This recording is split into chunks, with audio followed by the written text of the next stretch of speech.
Good morning बच्चों। पहले तो मैं एक्सट्रीमली सॉरी कि पहला दिन ऐसा हुआ कि मैं बिना अलार्म लगाए सोया और वास्तव में सोया रह गया। मेरी नींद ही 8:15 में टूटी। उसके बाद मैं भागा, घड़ी देखा, सोचा कि 9 बजे से क्लास है। जैसे तैसे भागता हुआ किसी तरह काम किया। पहले मैं आप लोगों को जो कहता था, आज मैं खुद उसमें फंस गया। नॉर्मली मैं क्लॉक अलार्म लगाता हूँ डेली, तभी उसी पर उठता हूँ। मैंने सोचा कि बहुत टाइम है, 9 बजे है, नींद तो टूट ही जाएगी। आज नहीं लगाते हैं, सोते हैं। मौसम भी कुछ ऐसा था तो देखो बच्चों, कल हम लोगों ने जो वहाँ किया था, इकोनॉमी में 2 चीजें बच गई है, छोटी छोटी चीजें हैं। फिर हम लोग सोसाइटी की तरफ चलेंगे। एक पहले आप लोग हेडिंग डालो, ग्रामीण ऋणग्रस्ता। ग्रामीण ऋणग्रस्ता।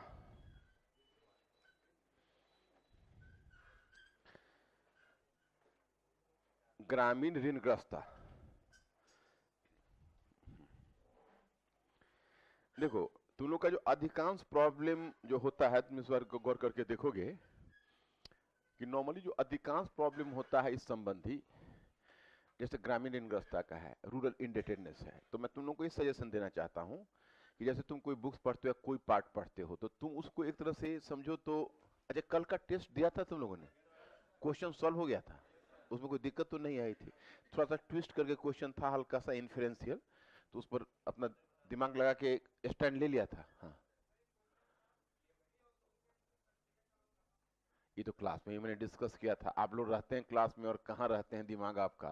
मैंने दोनों डिस्कस किया था। हमने कहा था कि अगर आपके सामने क्वेश्चन रहे कि वी औद्योगिकरण की अवधारणा का आलोचनात्मक परीक्षण कीजिए, तब यह उत्तर होगा, और वी औद्योगिकरण की प्रक्रिया का आलोचनात्मक परीक्षण कीजिए, तब तुमको वहां पर यह स्टैंड लेना था कि आलोचनात्मक वी औद्योगिकरण की बात कही गई है। और हम गौर करके देखते हैं तो अनेक उद्योगों का भारत में पतन हुआ। हालांकि यह सही है कि सभी उद्योगों का पतन नहीं हुआ, अमुक अमुक अमुक अमुक कारण से इसका पतन हुआ, अमुक अमुक कारण से इतने उद्योग बचे रहे। लेकिन सामान्यतः जो ब्रिटिश नीति रही, अब तुमको बड़ा चालाकी से कारण भी निकालना पड़ेगा और पतन भी निकालना पड़ेगा। देखिए, जब बाजार को खोला या रेलवे के माध्यम से सामान पहुंचाए, तो इस तरह से हस्तशिल्प, सूती वस्त्र उद्योग जिसका भारत में, और इसका रेशम उद्योग, लौह उद्योग, उसका उदाहरण देके, 5-6 उद्योगों का उदाहरण देके, तो इन उद्योगों पर उसका बुरा प्रभाव पड़ा।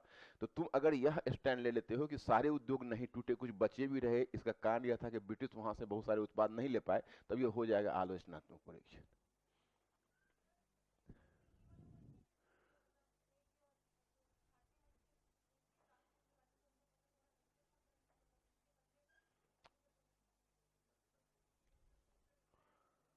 वियोदयीकरण में तो दोनों होता है ना। अगर किसी के शरीर में ब्लड नहीं है तो दोनों कारण होगा। एक तो इंटरनल ब्लीडिंग हो रहा होगा, ये भी कारण हो सकता है, और ब्लड नहीं बन रहा होगा, दूसरा कारण भी हो सकता है।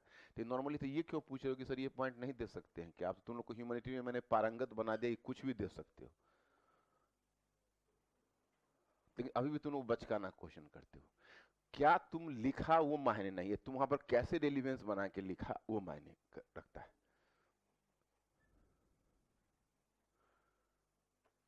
Right, going to the point और नॉट, मतलब गोइंग थ्रू द पॉइंट, जैसे जैसे तुम्हारी अंडरस्टैंडिंग बेहतर होगी, ये सब में खुद स्टैंड लेने में बनेगा। तो हमने ये कहा कि जैसे ग्रामीण इंटरेस्ट है। अब ये प्रॉब्लम तुम लोगों को क्यों आता है पता है? ये प्रॉब्लम इसलिए आता है कि तुम पॉइंट से दोस्ती करते हो। पॉइंट से दोस्ती मत करो, अवधारणा से दोस्ती करो, पॉइंट खुद निकल जाए। अब अवधारणा, अब यही क्वेश्चन, इसको अवधारणा से दोस्ती कैसे करना है? जैसे तुम लोग इकोनॉमी पढ़ते हो, इवन करेंट पढ़ते हो, तो ऋणग्रस्तता तो आज भी है। और ऋणग्रस्तता का तो बहुत बड़ा कारण यह है कि किसानों के पास परचेजिंग पावर नहीं, तो खाएगा क्या? वो ऋण तो लेगा। समझ रहे हो कि नहीं? तो नीचे डैश देकर लिखिए। हाँ, हाँ, कि ब्रिटिश शासन के अंतर्गत ग्रामीण ऋणग्रस्तता एक ज्वलंत समस्या थी। ग्रामीण ऋणग्रस्तता एक ज्वलंत समस्या थी।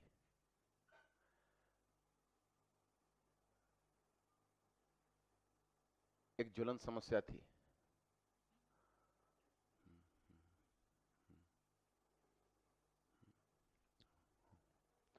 हाँ, ग्रामीण ऋणग्रस्तता एक ज्वलंत समस्या थी।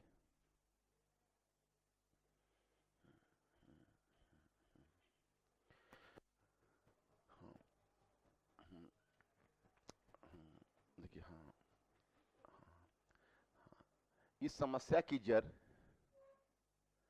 समस्या की जड़ ब्रिटिश आर्थिक नीति में निहित थी। ब्रिटिश आर्थिक नीति में निहित थी। ब्रिटिश आर्थिक नीति में निहित थी।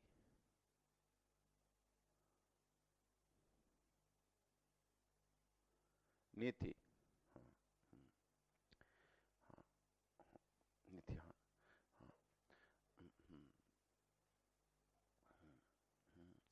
हाँ, निम्नलिखित कारकों ने, इस काल में निम्नलिखित कारकों ने ग्रामीण ऋणग्रस्तता को प्रोत्साहन दिया। इस काल में निम्नलिखित कारकों ने ग्रामीण ऋणग्रस्तता को प्रोत्साहन दिया। निम्नलिखित कारकों ने ग्रामीण ऋणग्रस्तता को प्रोत्साहन दिया। डैश देकर पॉइंट फर्स्ट।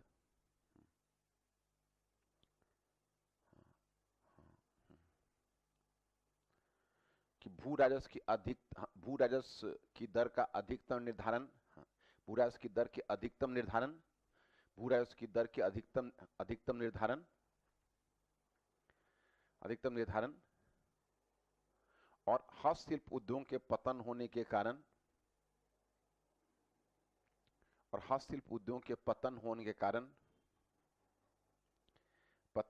कारण,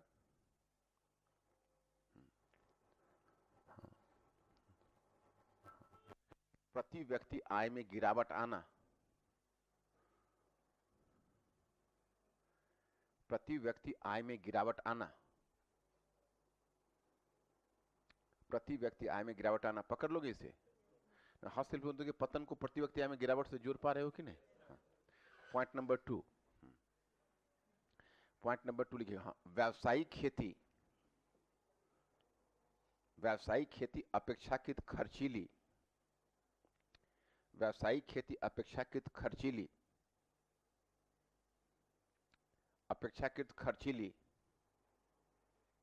हाँ, खर्चीली या व्ययसाध्य भी कह सकते हो। हाँ, हाँ, हाँ, परंतु उसका लाभ, हाँ, परंतु उसका अपेक्षित लाभ किसानों को नहीं मिलना।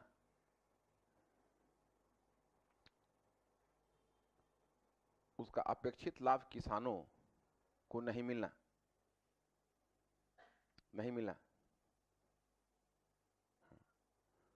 हाँ, क्योंकि, पूर्ण विराम मत देना, क्योंकि औपनिवेशिक शासन के अंतर्गत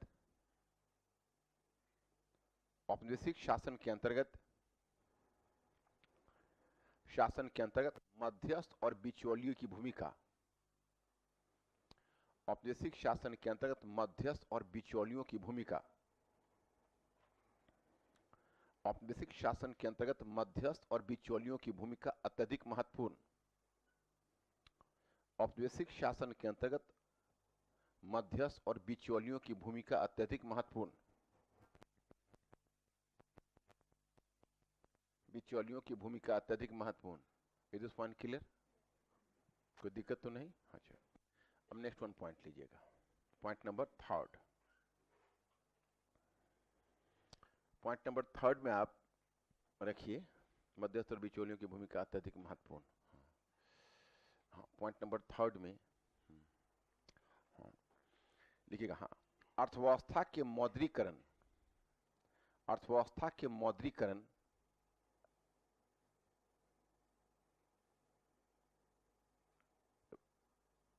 ग्रामीण अर्थव्यवस्था कर दो। ग्रामीण अर्थव्यवस्था के मौद्रीकरण के कारण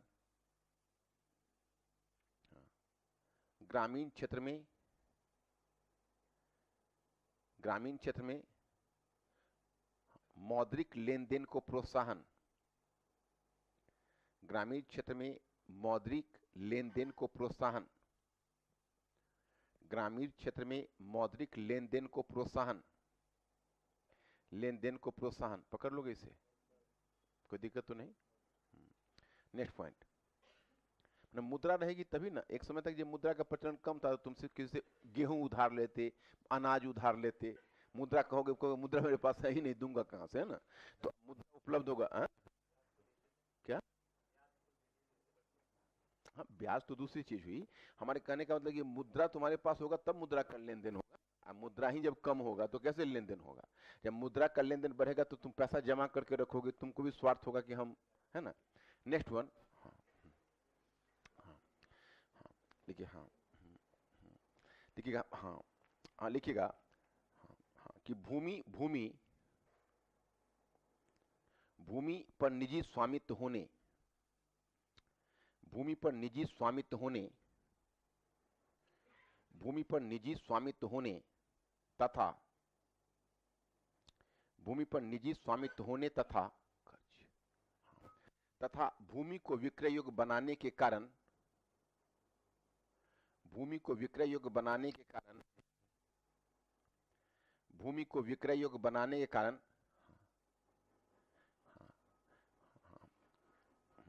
ऋण का लेन देन आसान, ऋण का लेन देन आसान,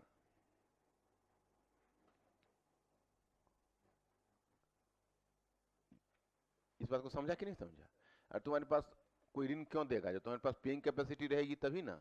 अब तो तुम जमीन बेच के भी दे सकते हो क्या, जो पहले नहीं दे सकते थे? अरे जमींदारी में फसल बेच के दे सकते हो, महलवाड़ी में तो ग्रामीण समुदाय वहां भी फसल दे के बेच सकते हो, इवन ग्रामीण समुदाय से अनुमति लेके अपनी जमीन दे सकते हो, और रेतवाड़ी में तो तुम भूमि के मालिक ही हो, दे सकते हो। तो ये होगा तो इस कारण से तो तुम ज्यादा इनेबल्ड होगे, और ज्यादा इनेबल्ड होगे तो तुमको मिलेगा। Next point, British British British कानून के द्वारा महाजनों के ऋण को सुरक्षा दी गई थी। ब्रिटिश कानून के द्वारा महाजनों के ऋण को सुरक्षा दी गई थी, महाजनों के ऋण को सुरक्षा दी गई थी, महाजनों के ऋण को सुरक्षा दी गई थी।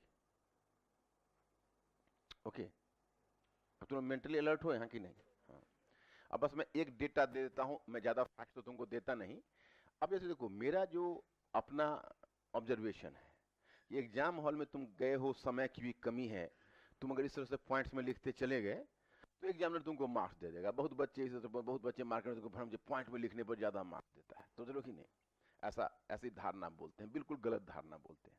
अब अगर हमें लिखना रहे तो ये जो 5 पॉइंट्स है, तो धीरे धीरे तुम लोग अपनी राइटिंग कैपेबिलिटी को सुधार सकते हो। उन बच्चों के लिए जिनके पास राइटिंग कैपेबिलिटी है ही नहीं, अखबार नवीस कर दिया भाई 5 पॉइंट दिया, हालांकि इस तरह से आधा आधा सेंटेंस करके मैं तुमको याद रखने के लिए दिया, वहां पर आधा सेंटेंस लिखोगे तो तू गुस्सा खा जाएगा, और पूरा पूर्ण विराम के साथ पूरा था थे थी हा है ही लिखना पड़ेगा, समझ लो कि नहीं?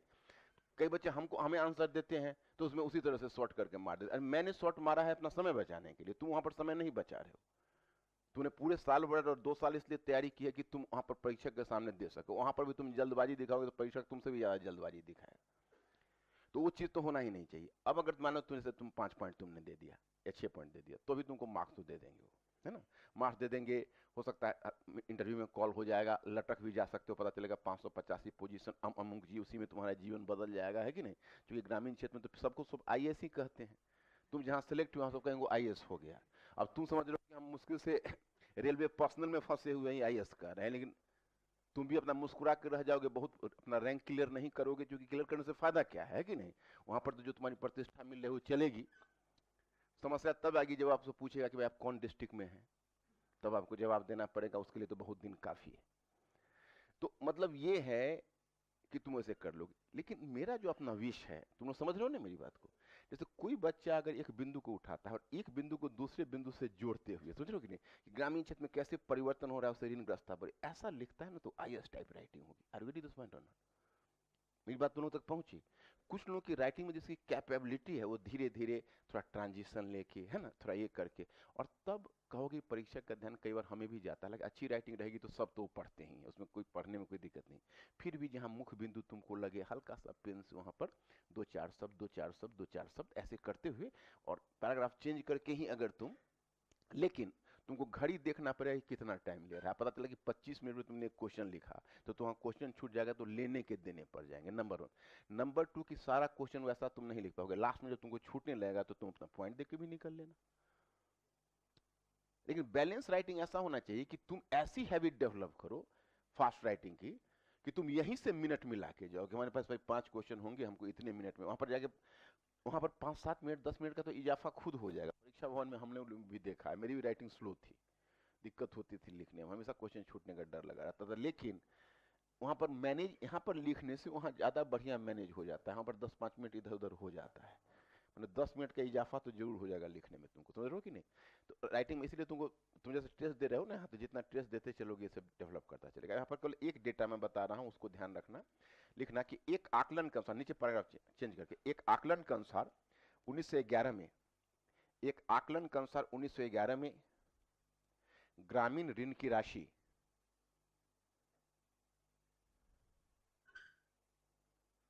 ग्रामीण ऋण की राशि 300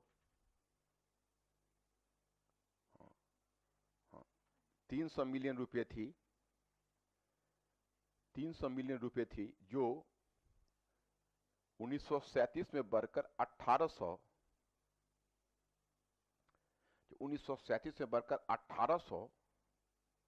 मिलियन रुपए हो गई, 1800 मिलियन रुपए हो गई। ओके, हाँ, अब लिव इट। अब नेक्स्ट वन लिखना ब्रेक देकर। हाँ, हाँ।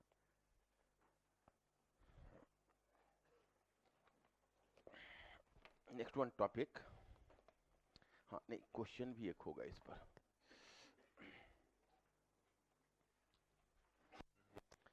जो जो क्वेश्चन मैं लिखवाता हूँ उस क्वेश्चन पर घर पर जाके विचार करते हो, लग जाता है, हो जाएगा हमसे, क्या नहीं। हाँ,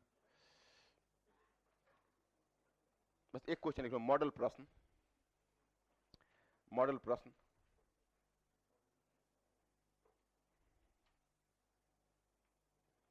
मॉडल प्रश्न में लिखो कि अकाल एवं ग्रामीण ऋणग्रस्तता,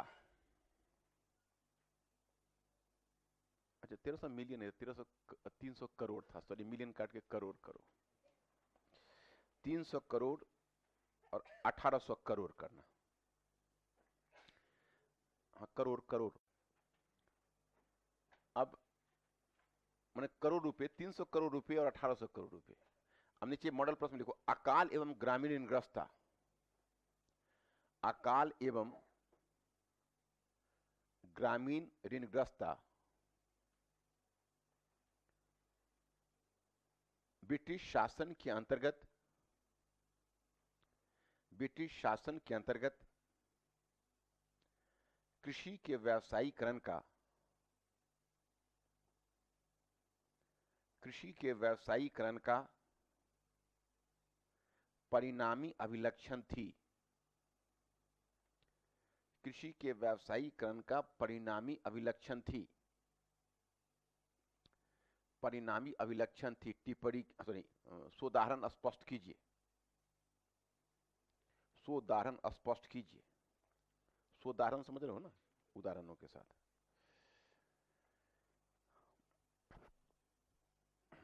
अब देखो, अब नेक्स्ट वन आ जाओ, और नेक्स्ट वन में लिखो, अच्छा ये क्वेश्चन पूछना भूल गया, लिख पाओगे तुम लोग, कोई दिक्कत तो नहीं, मैनेज कर लोगे ना। अब देखो, अब तुमको अगर 200 शब्द में इसको लिखना पड़ेगा तो कैसे करोगे, तो एक काम करना, जितने पॉइंट लगभग तुम्हारे आ रहे हैं ग्रामीण ऋणग्रस्तता में, वही पॉइंट आ रहे हैं व्यावसायिक खेती, अति मतलब वो उसमें व्यावसायिक, जिसमें तुम कहते हो इसके अकाल का, केवल एक रेलवे वगैरह वाला चीजें आ रही है, लेकिन तुम अब दोनों के सोच के ऐसी बिंदु बनाओ जिसमें तुम्हारा दोनों काम साथ ही साथ हो जाए, हो जाएगा कि नहीं। हाँ, घर पर जाके सोचोगे ना तो चीजें निकली, जितना सोचोगे उतना फायदा हो, और फालतू बातें सोचने से दिमाग फ्री भी रहेगी, क्या महसूस किए होगे, ज्यादा शांति रहती है। नेक्स्ट वन लिखिएगा, देखिए ब्रिटिश शासन के अंतर्गत, नहीं ये टॉपिक है, हाँ मतलब एक सब टॉपिक है, सब टॉपिक, हाँ। ब्रिटिश शासन के अंतर्गत ग्रामीण संरचना का परिरक्षण, ये आपका सब टॉपिक आपके सिलेबस में दिया हुआ है।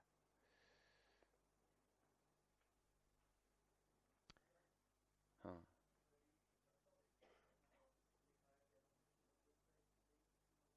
कौन सा कौन सा, नहीं वो गरीबी पर अलग कुछ नहीं बनता, वो जितना तुम्हारा अकाल और सबसे निकलता है उसी से गरीबी निकालना पड़ेगा तुमको। हस्तशिल्प उद्योग का पतन, प्रति व्यक्ति आय में कमी, है ना।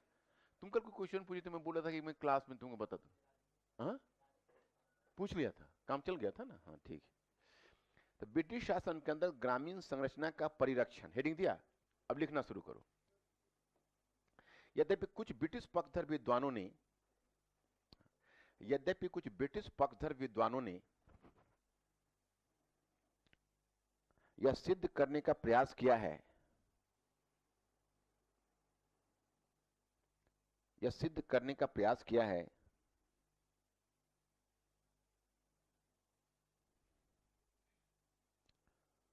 कि ब्रिटिश शासन ने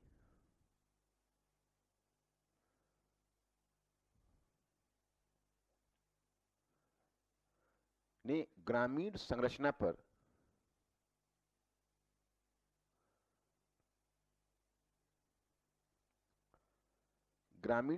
पर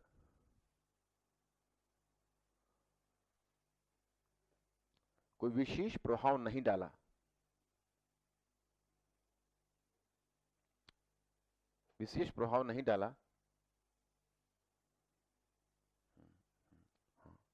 उस काल में जो परिवर्तन आए वो महज ऊपरी और सतही थे।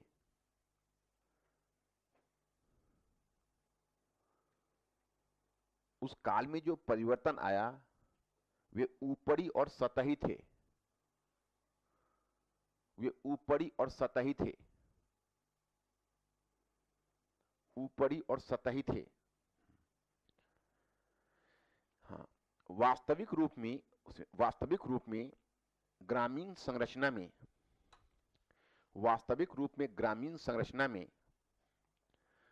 में एक प्रकार की निरंतरता बनी रही। ग्रामीण संरचना में एक प्रकार की निरंतरता बनी रही।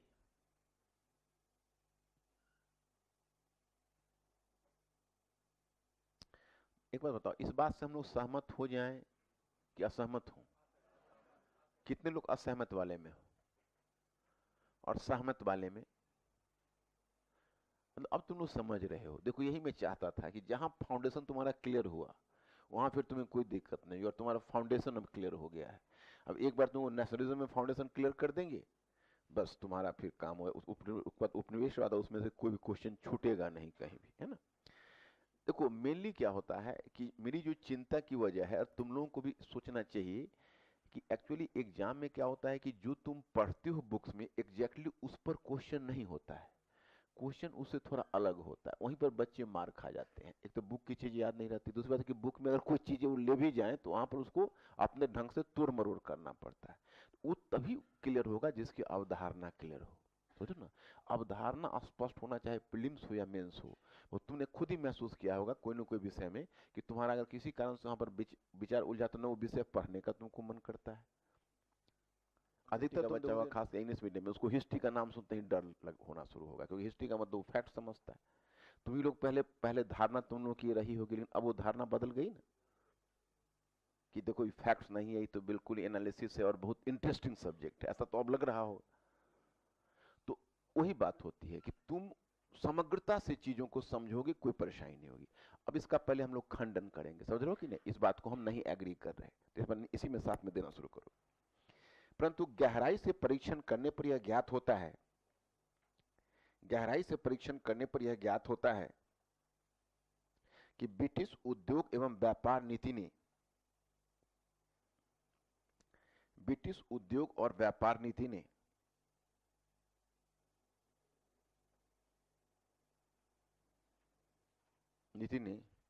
भारत की ग्रामीण संरचना को गहरे स्तर पर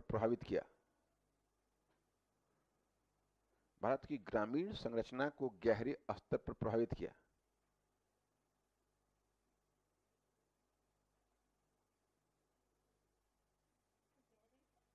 स्तर प्रभावित किया। अब नीचे ब्रेक देकर लिखिए कारण। भूमि में निजी स्वामित्व की अवधारणा विकसित करना। पॉइंट फर्स्ट, कारण। भूमि में निजी स्वामित्व की अवधारणा विकसित करना तथा उसे विक्रय योग्य बनाना। भूमि में निजी स्वामित्व की अवधारणा विकसित करना तथा उसे विक्रय योग्य बनाना।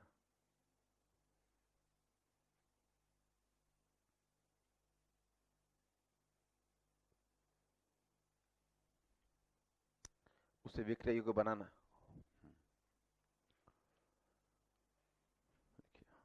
इस कारण भूमि के विखंडन को प्रोत्साहन, इस कारण भूमि के विखंडन को प्रोत्साहन,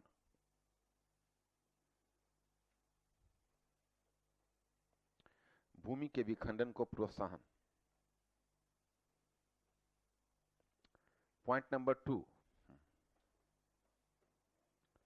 भू राजस्व का अत्यधिक दबाव के कारण, भू राजस्व के अत्यधिक दबाव के कारण, भू राजस्व के अत्यधिक दबाव के कारण व्यावसायिक फसलों की खेती को अपनाना,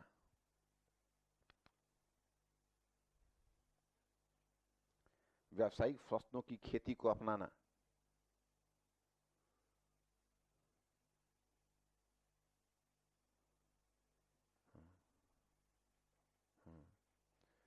अपनाना,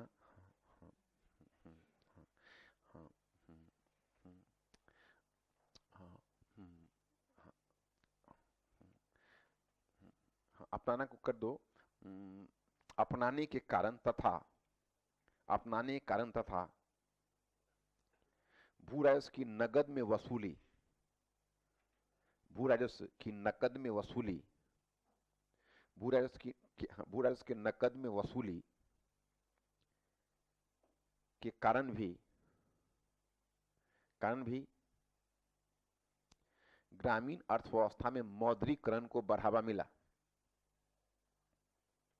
ग्रामीण अर्थव्यवस्था में मौद्रीकरण को बढ़ावा मिला, मौद्रीकरण को बढ़ावा मिला, बढ़ावा मिला, मौद्रीकरण को बढ़ावा मिला। आज एक बात बताओ, ग्रामीण अर्थव्यवस्था में मौद्रीकरण को बढ़ावा मिलना अच्छी बात है या बुरी बात है? कितने लोग अच्छी बात में हो और कितने लोग बुरी बात में हो?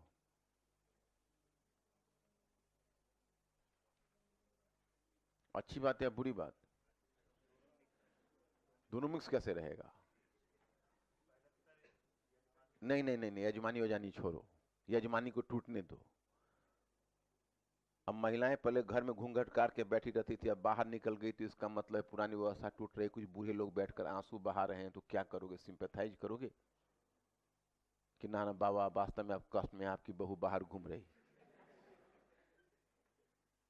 मतलब ये है कि मौद्रीकरण अच्छी बात है, लेकिन चूंकि औपनिवेशिक अर्थव्यवस्था के अंतर्गत और औपनिवेशिक स्वार्थ के कारण लाई गई तो इंडिया में हो गई वो बुरी बात। Are you getting this point? ऐसे तुम्हारा कॉन्सेप्ट शीशे की तरह साफ रहना चाहिए। कहां पर कितनी मात्रा डालनी है? खाना बनाते हो ना, कभी कुकिंग करते हो ना, अगर एक मतलब अगर चुटकी अगर नमक ज्यादा डल जाए तो पूरा खाना बर्बाद हो जाएगा। उसी प्रकार से ह्यूमैनिटीज में जहां मात्रा का अंतर तुम्हारी राइटिंग में आई तो पूरी राइटिंग असंतुलित हो सकती है। यही मात्रा का खेल तुम अब सीखोगे।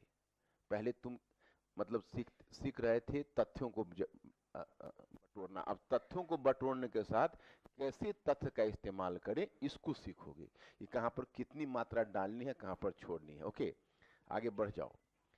सामुदायिक संपत्ति, नेक्स्ट पॉइंट, सामुदायिक संपत्ति, नेक्स्ट पॉइंट है ये। सामुदायिक संपत्ति यथा चारागाह भूमि, चारागाह भूमि, जंगल भूमि, जंगल भूमि, सिंचाई भूमि, सिंचाई भूमि आदि पर से किसानों का स्वामित्व समाप्त करना, आदि पर से किसानों का स्वामित्व समाप्त करना, समाप्त करना। क्या ग्रामीण क्षेत्र में इसे परिवर्तन आएगा कि नहीं? चारागाह भूमि, जंगल भूमि और सिंचाई भूमि पर से किसानों का स्वामित्व समाप्त करना, ग्रामीण क्षेत्र में परिवर्तन आएगा, मतलब दबाव आएगा। नेक्स्ट पॉइंट, हस्तशिल्प उद्योगों के पतन के कारण कृषि पर जनसंख्या की अत्यधिक निर्भरता, हस्तशिल्प उद्योगों के पतन के कारण कृषि पर जनसंख्या की अत्यधिक निर्भरता।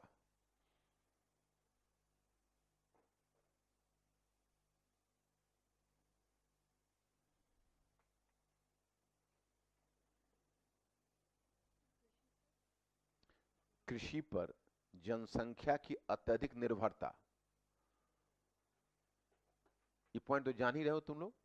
हाँ तो कुछ बस इसमें इतने ही पॉइंट तुम ध्यान रखो। अब देखो तुम लोगों का हो गया इकोनॉमी का, क्यों जहां हम लोग कृषि का व्यवसायीकरण हमने किया था, तो उसका एक टेल क्वेश्चन, टेल पार्ट था जो आपके सिलेबस में मेंशन है, वह है ग्रामीण श्रमिकों का विकास, मतलब ग्रामीण श्रमिकों, ग्रामीण मजदूरी को प्रोत्साहन।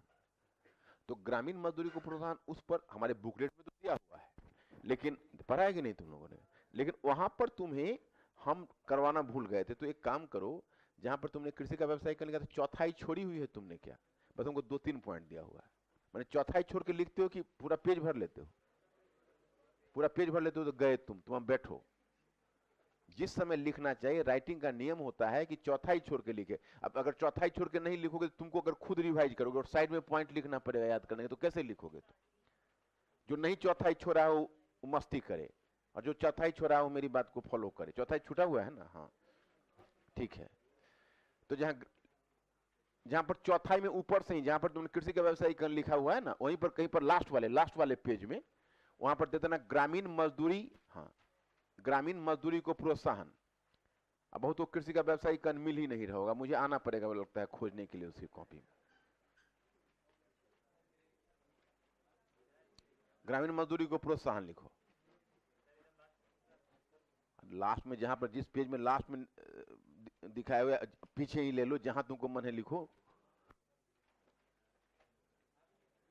ग्रामीण मजदूरी को प्रोत्साहन,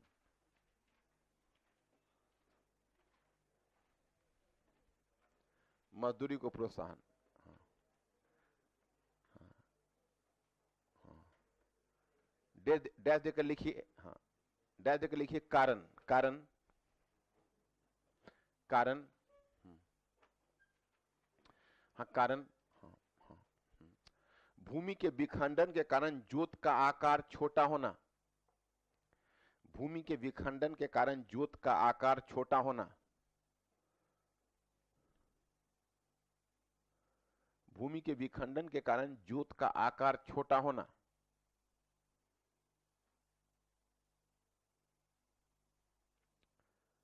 जोत का आकार छोटा होना, पॉइंट नंबर 2 लिखिए। इसे पकड़ लोगे तुम लोग? हाँ, अब जोत का कम भूमि होगी तो कैसे जियोगे? अब मजदूरी करना पड़ेगा। पॉइंट नंबर 2 कि भूमि के क्रय विक्रय के कारण, भूमि के क्रय विक्रय के कारण, कारण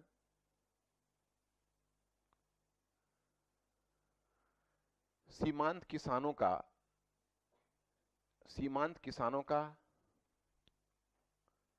भूमिहीन श्रमिक के रूप में ढल जाना,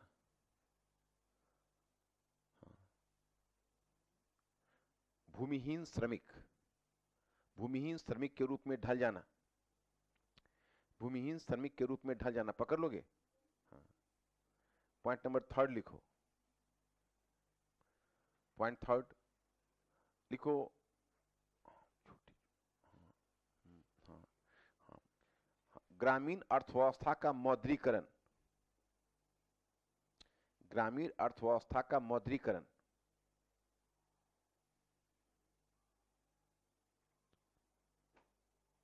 ग्रामीण अर्थव्यवस्था का मौद्रीकरण। पकड़ लोगे इसे? ग्रामीण अर्थव्यवस्था के मौद्रीकरण से ग्रामीण मजदूरी को बल कैसे मिलेगा? कौन कौन बताएगा ये चीज? हमको भरोसा नहीं है तुम जोड़ पाओगे। अगर ग्रामीण अर्थव्यवस्था का मौद्रीकरण होगा तो ग्रामीण मजदूरी को बल कैसे मिलेगा? कौन कौन बता रहा है हमें?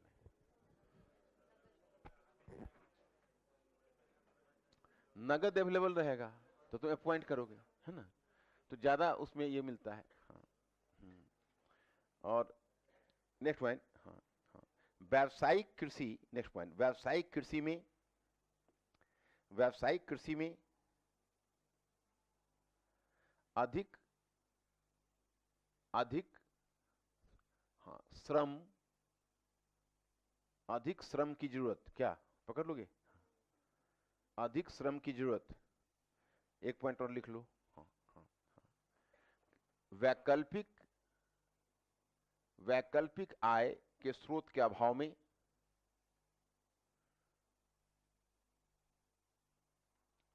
वैकल्पिक आय के स्रोत के अभाव में छोटे किसानों के द्वारा, वैकल्पिक आय के स्रोत के अभाव में छोटे किसानों के द्वारा खेती करना, हाँ, छोटे किसानों के द्वारा पूरक आय के लिए खेती करना, छोटे किसानों के द्वारा पूरक आय के लिए खेती करना, हाँ? पूरक आय, पूरक समझते हो कि नहीं? तो लिखो पूरक आय के रूप में खेती करना, पकड़ लोगे इसे कि नहीं? अब मैंने जो शब्द कहा उसका मतलब समझाओ। वैकल्पिक आय के साधन के अभाव में, पहले वैकल्पिक आय का साधन क्या था? जो वैकल्पिक आय के साधन का अभाव हो गया, हासिल हो जाऊंगा पतन। अब तुम लोग समझ रहे हो चीजों को। अब बच्चों इकोनॉमी वाला पार्ट तो तुम्हारा पूरा हुआ। अब मॉडल क्वेश्चन कुछ लिखवाता हूं और फिर हम लोग सामाजिक नीति की तरफ बढ़ेंगे। तो आप मॉडल क्वेश्चन लिखो, मॉडल क्वेश्चन, मॉडल प्रश्न। ये तुम्हारा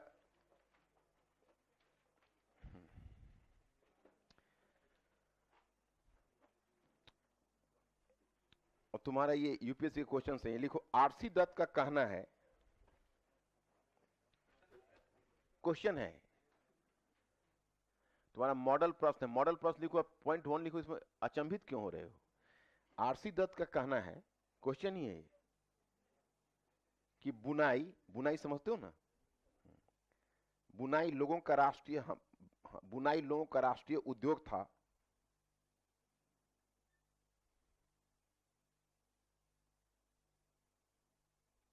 बुनाई लोगों का राष्ट्रीय उद्योग था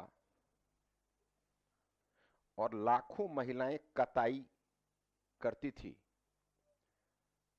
लाखों महिलाएं कताई करती थी, करती थी, करती थी। भारतीय कपड़ा इंग्लैंड एवं यूरोप के, भारतीय कपड़ा इंग्लैंड और यूरोप के अन्य भाग, अन्य भाग चीन, जापान, बर्मा, चीन, जापान, बर्मा, अरब, चीन, जापान, बर्मा, अरब और पर्सिया, पर्सिया ईरान को बोलते हैं ना, या ईरान और अफ्रीका के कुछ भागों में जाता था, अफ्रीका के कुछ भागों में जाता था। स्पष्ट कीजिए, स्पष्ट कीजिए। अब ब्रैकेट में डालो यूपीएससी 2013, यूपीएससी 2013, इस क्वेश्चन को आंसर मैनेज कर लोगे? मैनेज करोगे कि नहीं? आवाज क्यों दब रही है? पेज पर से ही तो उठा के रखना है, इसमें वो भी नहीं कर पाओगे। तुम्हारा पीछे वाले में हमने जहां कप लिखाया है, कपास, कहां कितना विस्तार से लिखा दिया है वहां से, जिसमें महिलाएं, अब महिलाएं कताई करेगी, कताई का इनकम जाएगा, उसका पुरुष जाके बेचेगा। वो गांव का जो शिल्पी होता था उसका संपर्क नगरीय शिल्पी से होता था। क्योंकि इसलिए होता था कि चूंकि नगर में जो बनते थे, क्योंकि भारत जब निर्यात करता था तो निर्यात करने में क्या होता था कि एक रूरल जनसंख्या जो वहां थी, रूरल जनसंख्या भी हिस्सा लेती थी उत्पादन में। जो यजमानी पद्धति से जो जुड़े हुए थे, जो जो भारत में जो श्रमिक, वो केवल यजमानी तक ही सीमित नहीं थे, वो किसानों की जरूरत को पूरा करने। गांव में जब मुद्रा का प्रवेश हुआ तो किसानों की जरूरत के गांव में व्यापारी भी आते थे और गांव में व्यापारी का अनाज भी खरीदते थे, और वही व्यापारी इन यजमानी वाले को हायर भी कर लेते थे कि भैया तुम भी बनाओ और तुम्हारा प्रोडक्ट हम ले जाएंगे। समझ रहे हो कि नहीं? तब किस महिलाओं को क्या होता था कि महिलाएं जाके कताई वाली अपने बेच लेती थी उनके हाथों। तो लाखों महिलाएं उसमें की हुई थी। जो मैंने तुमको वहां सूती वस्त्र बताया, वहीं से उत्तर निकल के आएगा। नेक्स्ट क्वेश्चन लिखो। ब्रिटिश उपनिवेशवाद के शक्तिशाली, अब देखो शब्द का थोड़ा सा प्रयोग दूसरे ढंग से किया है। ब्रिटिश उपनिवेशवाद,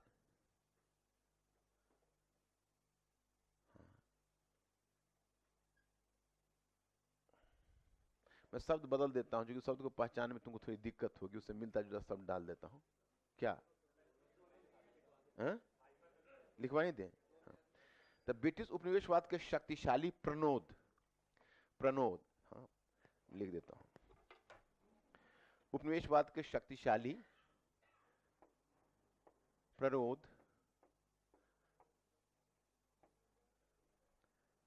उपनिवेशवाद के शक्तिशाली प्ररोध के अधीन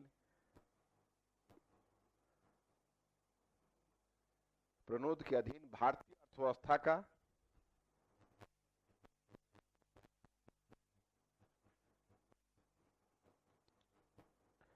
अर्थव्यवस्था का औपनिवेशिक अर्थव्यवस्था के रूप में रूपांतरण हो गया।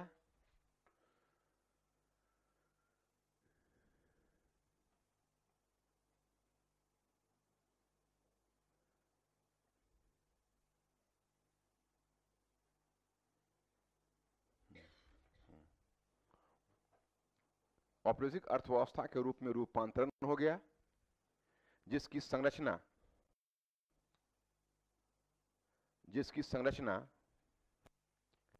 ब्रिटेन की तीव्र विकसित हो रही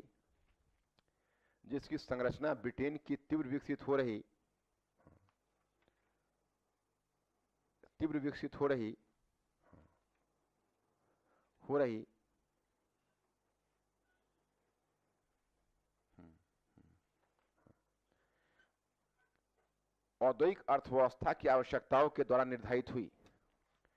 औद्योगिक अर्थव्यवस्था की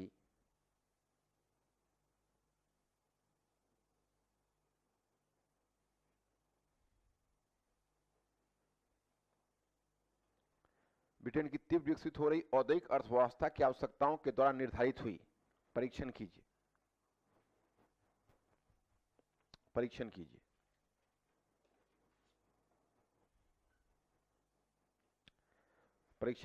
अब ब्रैकेट में लिखो यूपीएससी 2015।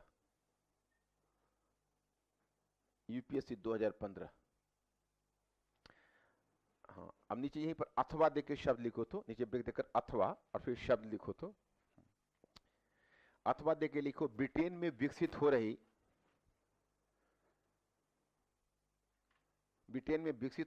औद्योगिक पूंजीवाद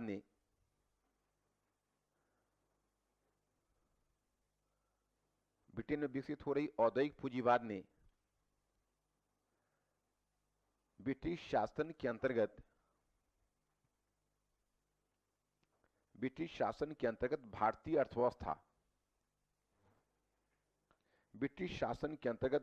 अर्थव्यवस्था में किस प्रकार के परिवर्तन लाए? प्रश्नवाचक चिन्ह डालो। किस प्रकार के परिवर्तन लाए? अब देखो यही क्वेश्चन है जिसको घुमा के ऊपर तुमको दिया है। वो केवल तुम लोग पकड़ लेते ऊपर वाले क्वेश्चन को, अगर मैं नहीं लिखवाता तो? क्या तुम लोग पकड़ रहे थे इसको? अगर मैं नहीं लिखवाता तुम लोग पकड़ रहे हो? हाँ, तो बहुत अच्छा है। अब इस क्वेश्चन को लिखने में तुम लोगों से बढ़िया कौन लिख सकता है? क्या कुछ खास आश्वासन नहीं दे रहे हो? कितने लोग लिख लोगे इसको? बहुत मुश्किल से हाथ उठाए और डाउट है तुम पर। हमको दिक्कत है क्या? आपको पूछ रहा है अर्थव्यवस्था में क्या परिवर्तन, सीधे सोचोगे कृषि, उद्योग, व्यापार। कृषि, अर्थव्यवस्था, उद्योग, व्यापार, मतलब भारतीय पूछ रहा है कि भारत के अंदर भारतीय अर्थव्यवस्था में क्या परिवर्तन लाए। तो मैंने ये डायग्राम बताया है, तो सब डायग्राम तुमको इंडिकेट कर दिया क्या करना है। तो तुम लोग केवल ये करना जो परिवर्तन लाए, परिवर्तन के साथ साथ प्रभाव की तरफ इशारा करते हुए चला जाना। समझ लो ना? ऐसा नहीं कि परिवर्तन लाए उसके बाद मुस्कुरा देना, देखो बहुत बढ़िया परिवर्तन लाए। और तुम्हारा अगर तुम थेसिस लाइन में ही अगर ये लिख डालते हो कि ब्रिटिश आर्थिक नीति ने भारत के परंपरागत ढांचे को तो तोड़ दिया, परंतु उसके विकल्प के रूप में पूंजीवादी ढांचे का विकास नहीं किया, तो वहीं से तुम्हारा शुरू हो जाएगा। तुम कैसे कृषि अर्थव्यवस्था को तोड़ रहा है, यजमानी पद्धति को तोड़ रहा है, स्वनिर्भर ग्रामीण अर्थव्यवस्था को तोड़ रहा है, परंतु जनसंख्या का चूंकि अधिभार कृषि के ऊपर पड़ रहा है। कैसे ब्रिटिश भू राजस्व नीति और व्यापार नीति के कारण अत्यधिक भू राजस्व का दबाव और हस्तशिल्प उद्योग के पतन के कारण किसानों की स्थिति खराब हो रही है। उस तरह से फिर व्यापार में देखो कच्चे माल का निर्यातक और तैयार माल का आयातक। समझ रहे हो तुम मेरी बात को? उसका उद्योग में देखो उद्योगों का भारत में विऔद्योगीकरण को एक तरफ पुराने उद्योग को तोड़ दिया जाना, दूसरा नए उद्योग की स्थापना नहीं करना, क्योंकि भारत को बाजार के रूप में विकसित करना है। समझ रहे हो कि नहीं? अब देखते हैं कि तुम लोग मतलब मैनेज हो जाएगा बढ़िया से, चूज ढंग से। हाँ, नेक्स्ट क्वेश्चन। मुक्त व्यापार के बलों ने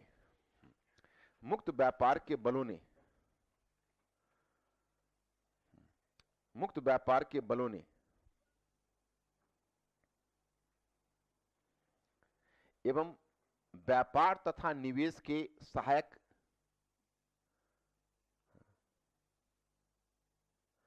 मुक्त व्यापार के बलों ने एवं व्यापार एवं निवेश के सहायक राजनीतिक एवं प्रशासनिक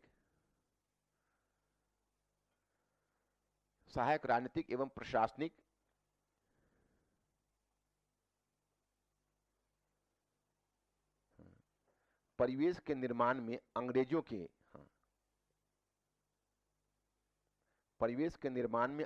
के प्रयास ने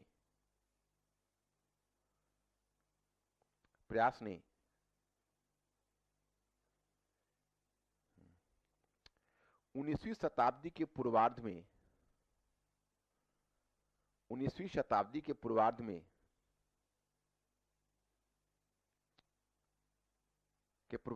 भारत के प्रति ब्रिटिश नीति को रूप प्रदान किया। सविस्तार स्पष्ट कीजिए। ब्रिटिश नीति को रूप प्रदान किया, सविस्तार स्पष्ट कीजिए। क्या लगता है आपको?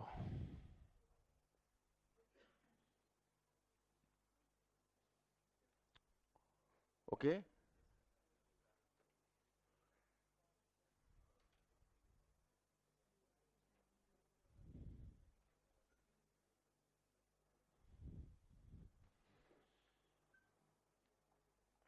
ओके, सविस्तार स्पष्ट कीजिए। नहीं तो क्या लिखोगे सो बताओ, सिर्फ यस यस करने से काम नहीं। क्या क्या आर्थिक अवसर में क्या? तुम सब में इनिशिएटिव तो ले लेते हो, कुछ कंक्रीट बताते नहीं हो, हमें भी घुमाते रहते हो कहीं। हाँ तो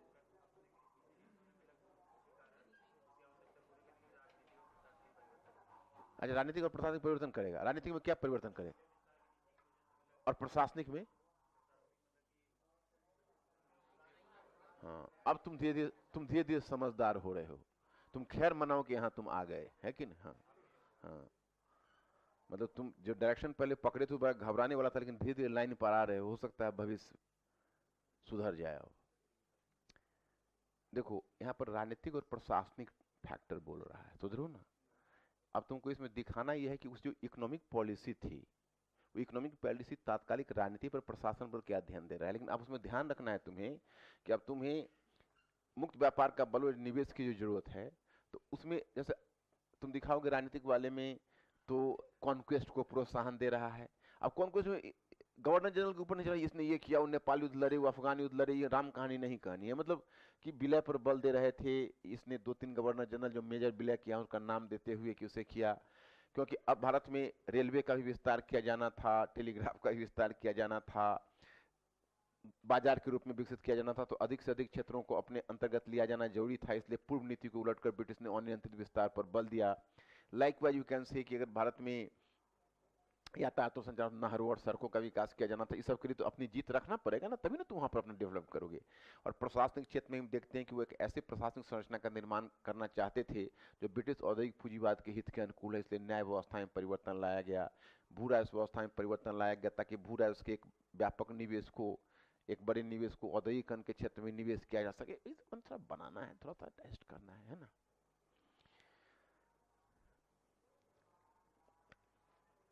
जैसे तुम लोगों का जब बुक भी पढ़ रहे हो क्या? खैर बुक तो अभी पढ़ने का टाइम नहीं मिला, बाद में क्लास जो हो जाएगा तो मैं तुमको बुक रिकमेंड कर दूंगा।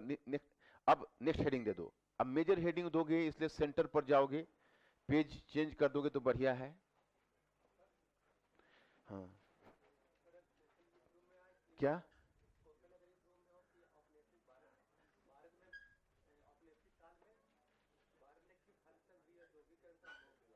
विद्युतीकरण का क्योंकि बहुत हद तक किया, कुछ उद्योग बचे रहे, लेकिन बहुत हद तक अनुभव किया। विशेषकर इसलिए देखो, विद्युतीकरण पर देखो, तुम मेरी बात पर ध्यान नहीं दे रहा, मुस्कुरा के उसकी तरफ देख रहे हो, कैसे काम चलेगा? मुस्कुराना ही तो इधर मुस्कुराओ ना। हाँ, मेरा पॉइंट ये है तुम लोग को भी दिमाग दर्शित करके रहना यहाँ मुश्किल हो जाता है, क्योंकि मैं समझ रहा हूँ कि प्रेशर पड़ता है तो मन करता है कहीं बाहर की तरफ देखें, सोचें, तो उसको अभी रोको। मेरा प्रश्न ये है कि आपको अगर जब भी औद्योगिकरण पर लिखना होगा तो केवल उद्योगों का पतन मत दिखाना, नए उद्योगों की स्थापना न होना भी दिखाना। मैंने पुराने को तोड़ना नहीं। हस्तशिल्प उद्योग का पतन तो दुनिया में हर जगह हुआ, तो उसका कम कॉन्सोलेशन हुआ ना। यहाँ से दो फायदे हुए, एक तो शिल्पी बेरोजगार हुए, उद्योगों में गए वर्कर्स बन के, जैसे ब्रिटेन में देखोगे। और दूसरी बात यह हुई कि आर्थिक उद्योग की स्थापना हुई तो राष्ट्रीय इनकम भी बना रह गया, रोजगार भी मिला। हमारे यहाँ क्या हुआ कि हमारा पुराना तोड़ के जो नया नहीं बनाया, तो उससे क्या हुआ कि जो अतिरिक्त जनसंख्या है वो तो चली गई कृषि की तरफ, तो एक तो हमारा उद्योग तो गया ही, कृषि भी चली गई इस चक्कर में। तो ये चीज को ध्यान रखना है ना। अब मेजर पॉइंट पे बनाए सामाजिक नीति, मेजर हेडिंग दे दो सामाजिक नीति। कहां पर खोए हुए हो तुम? बीच बीच में खो जाते हो निराला के राम की तरह बिल्कुल। क्या सामाजिक नीति हेडिंग दो। एक बात बताओ, सामाजिक नीति में क्या होने वाला है? पूर्व काल में क्या था, इस काल में क्या है? कौन कौन बताओगे? इस काल में सामाजिक नीति में क्या होने वाला है? निरंतरता बनाए रखोगे या परिवर्तन? अच्छा, परिवर्तन के कारण कौन कौन बताया, क्यों परिवर्तन होगा? क्या जैसे मान लो, क्या सती प्रथा को रोकोगे, विधवा पुनर्विवाह होगा, तो क्या लगता है कि जब सती जलने से बच जाएंगी तो बहुत अधिक कीमती कीमती साड़ियां, फैंसी साड़ियां पहनेंगी जिससे बाजार बनेगा क्या? और जब विधवाओं का विवाह होगा तो विधवाएं भी अब नई नए कपड़े पहनेंगी तो ब्रिटिश कपड़े बिकेंगे। यही सोच रहे हो ना? तो फिर क्या होगा?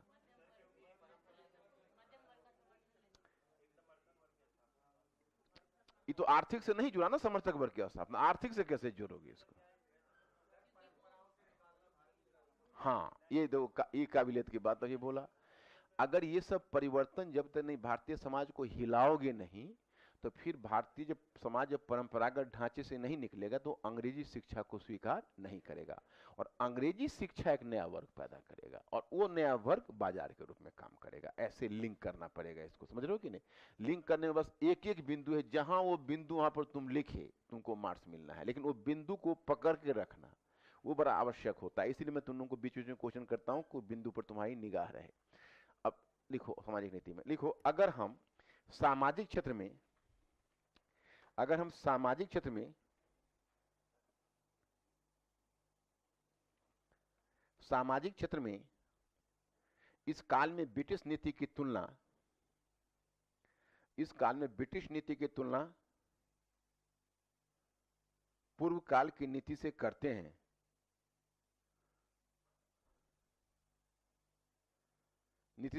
तो अंतर स्पष्ट हो जाता है।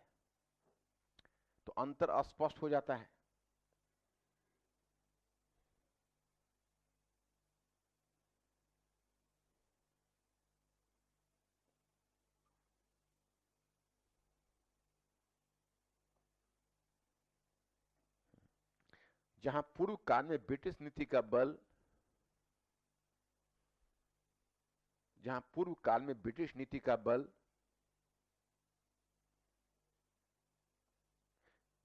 समाज के परंपरागत ढांचे को बनाए रखना था,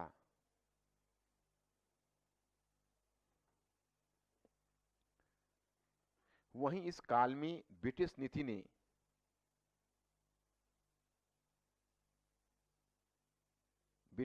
ने सामाजिक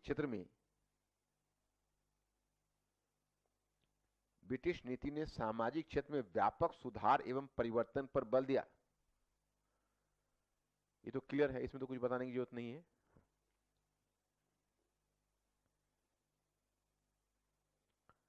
व्यापक सुधार एवं परिवर्तन पर बल दिया। Is this point clear? क्या प्रभाव के बारे में नहीं हम पूछ रहे हैं अभी हम पूछ रहे हैं कि पहले काल में निरंतरता, इस काल में परिवर्तन। ओके, पर आप चेंज करो और छोटा सा हेडिंग दो, माइनर हेडिंग, परिवर्तन को प्रेरित करने वाले कारक। हाँ, हेडिंग है, मैंने कहा माइनर हेडिंग। परिवर्तन को प्रेरित करने वाले कारक।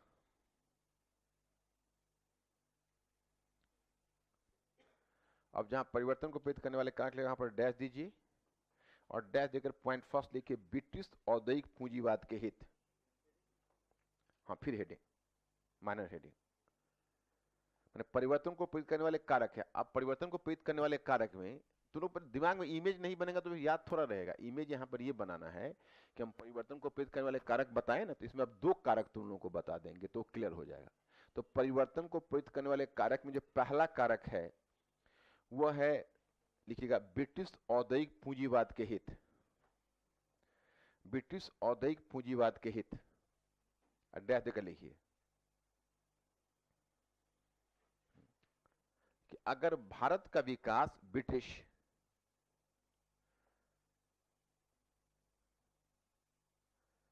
ब्रिटिश वस्तुओं की बाजार के रूप में होना था,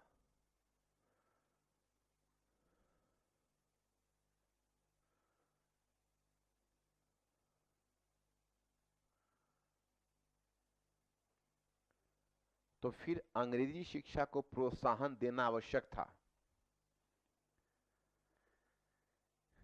अंग्रेजी शिक्षा को प्रोत्साहन देना आवश्यक था।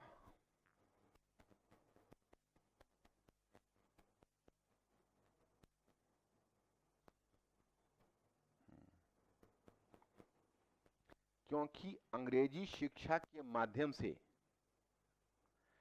क्योंकि अंग्रेजी शिक्षा के माध्यम से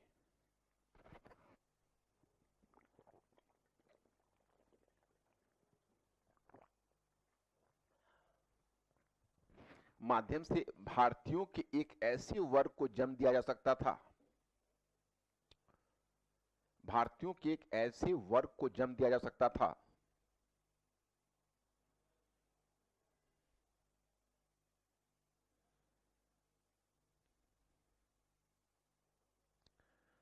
जो ब्रिटिश वस्तुओं के बाजार के रूप में कार्य कर सके।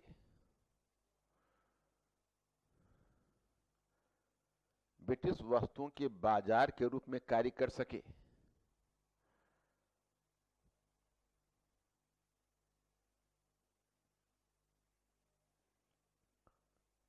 परंतु यह भी सोचा गया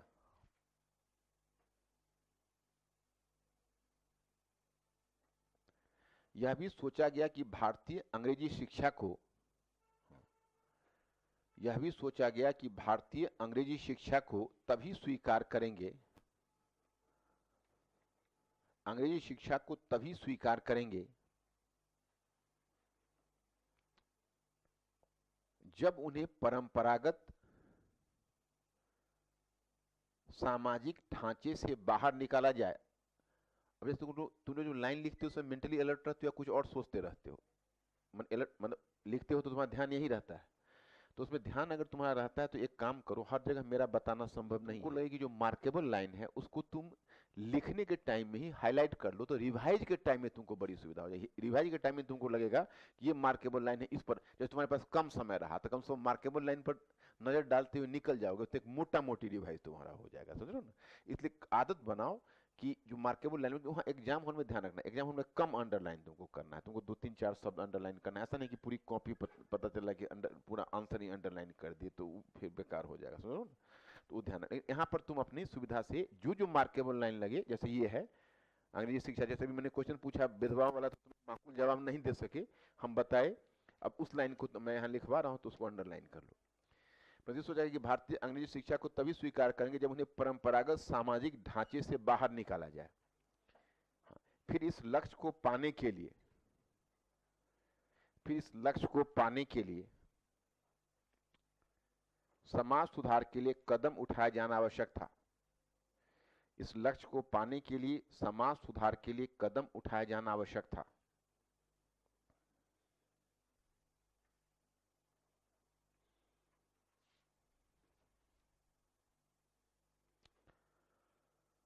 आवश्यक था।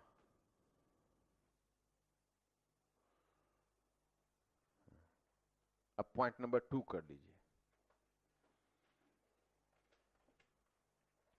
और पॉइंट 2 में करें, इस कदम का एक प्रचारात्मक मूल्य भी था।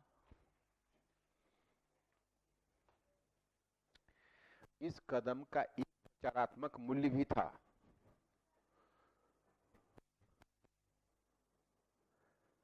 इस कदम का एक प्रचारात्मक मूल्य भी था और वह था भारतीयों को सभ्य बनाने का दावा।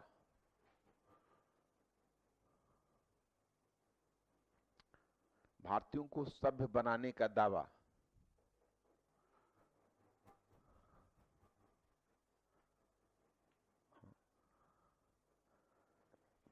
ब्रिटिश प्रशासक यह दावा कर रहे थे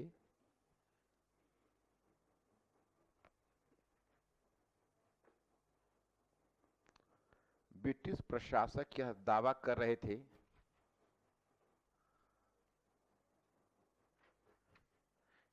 कि वे भारतीयों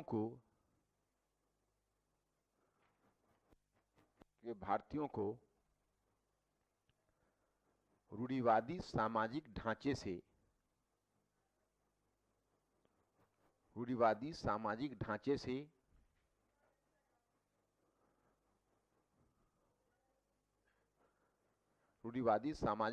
से बाहर निकालकर विकास के पथ पर अग्रसर कर रहे हैं।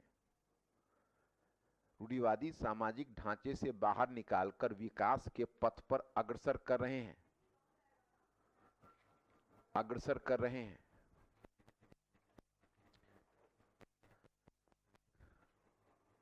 विकास के पथ पर अग्रसर कर रहे हैं। ये दूसरा वाला पॉइंट तुम लोगों ने समझा?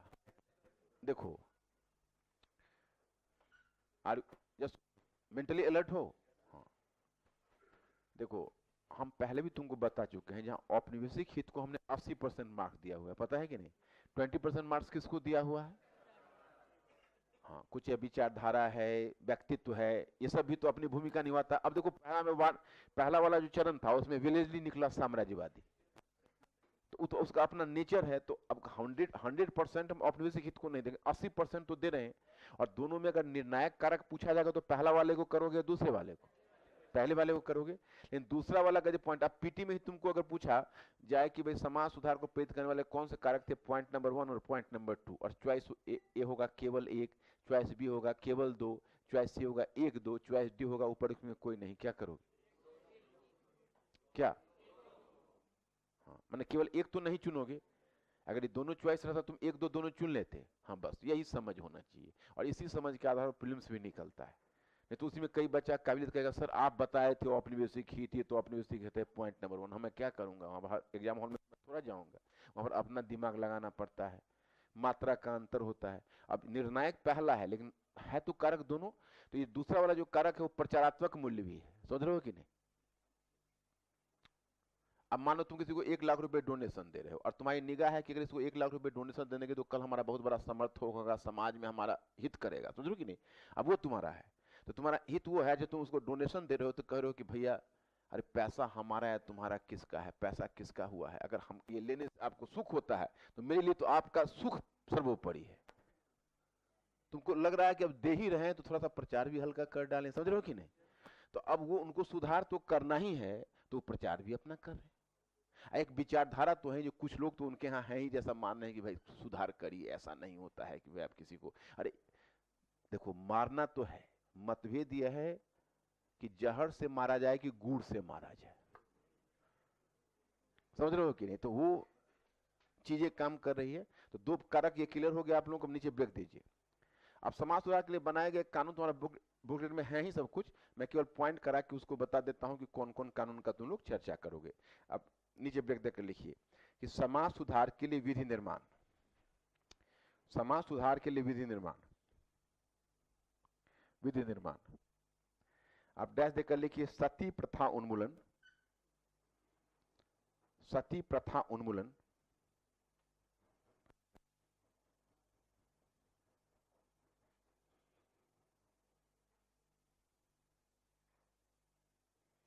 डैश देकर 1829 में बंगाल रेगुलेशन के आधार पर, बंगाल 1829 में बंगाल रेगुलेशन के आधार पर तथा 1830 में उसे भारत के अन्य क्षेत्रों में लागू किया जाना, तथा 1830 में उसे अन्य क्षेत्रों में लागू किया जाना।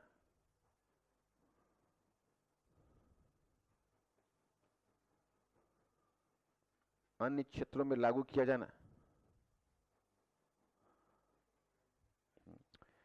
1829 में बंगाल रेगुलेशन के आधार पर तथा 1830 में उसे भारत के अन्य क्षेत्रों में लागू किया जाना। पॉइंट नंबर 2, शिशु हत्या पर पाबंदी। शिशु हत्या पर पाबंदी।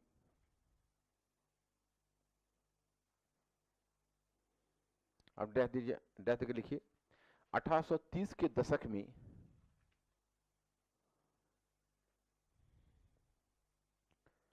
1830 के दशक में इस नियम को कड़ाई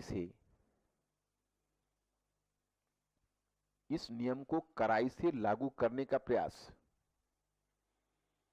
इस नियम को कड़ाई से लागू करने का प्रयास।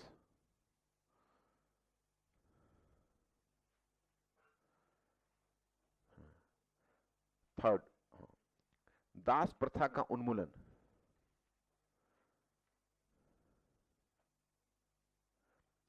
दास प्रथा का उन्मूलन। अब डैश 1833 के चार्टर में 1833 के चार्टर में इसके लिए निर्देश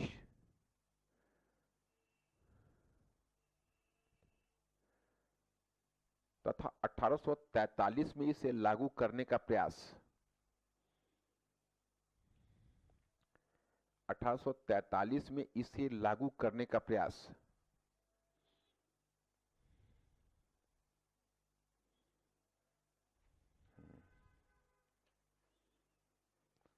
पॉइंट नंबर 4, विधवा पुनर्विवाह कानून। विधवा पुनर्विवाह कानून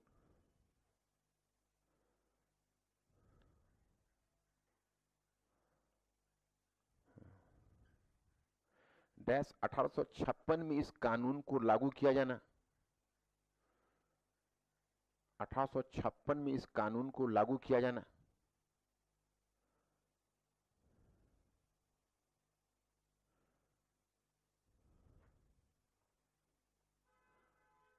ओके, ये सब तो केवल तथ्य है जो आपको बुकलेट में भी है। नीचे ब्रेक देकर लिखिए सीमा। सीमा सीमा। अब डैश देकर लिखिए ब्रिटिश समाज सुधार को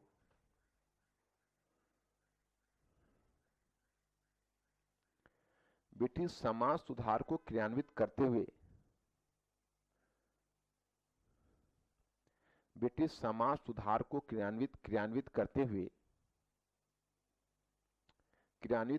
इस बात के प्रति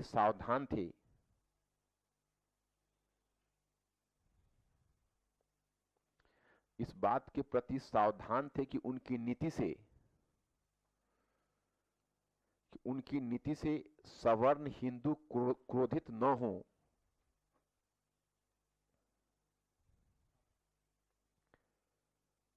उनकी नीति से सवर्ण हिंदू क्रोधित न हो, इसलिए सोची समझी नीति के तहत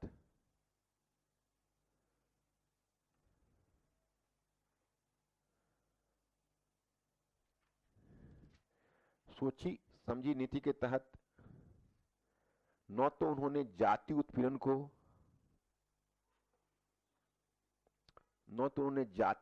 को समाप्त करने,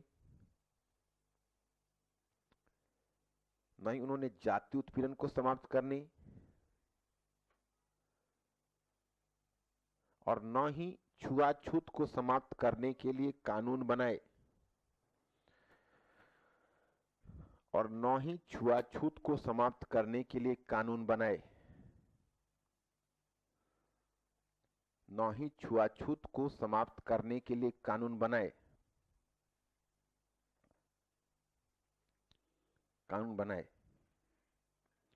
ओके, आर यू क्लियर?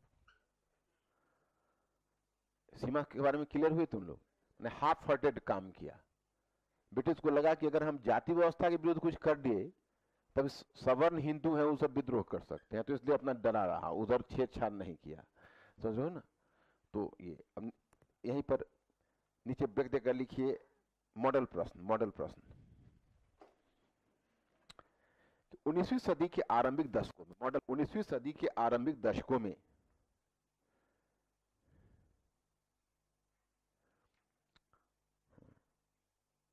उन्नीसवीं सदी के आरंभिक दशकों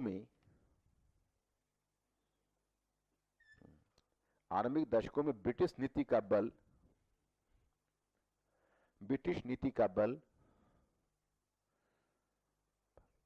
भारतीय समाज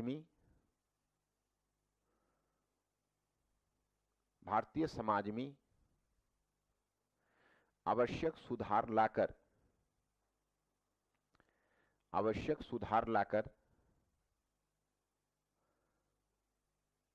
एक ऐसे उन्नत समाज का निर्माण करना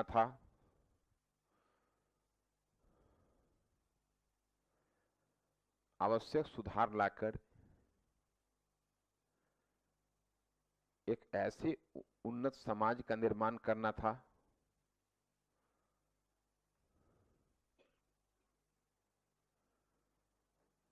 जो पश्चिम के ज्ञान विज्ञान की शिक्षा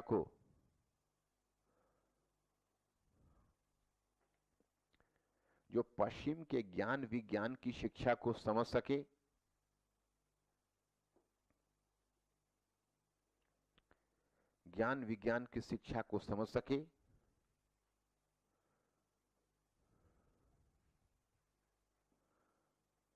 और भारत को विकास के पथ पर अग्रसर कर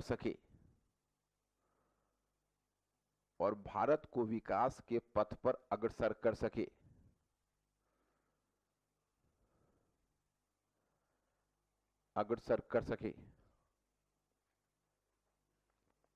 इस कथन से आप कहां तक सहमत हैं?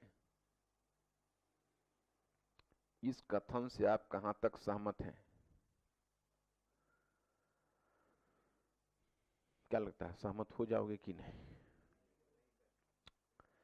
पकड़ लोगे इस क्वेश्चन को? हाँ, थोड़ा सा एक ध्यान रखना, पॉइंट नंबर 1 तो निकल ही जाएगा, पॉइंट नंबर 2 के लिए भी हल्की गुंजाइश बना लेना। नहीं बनेगा?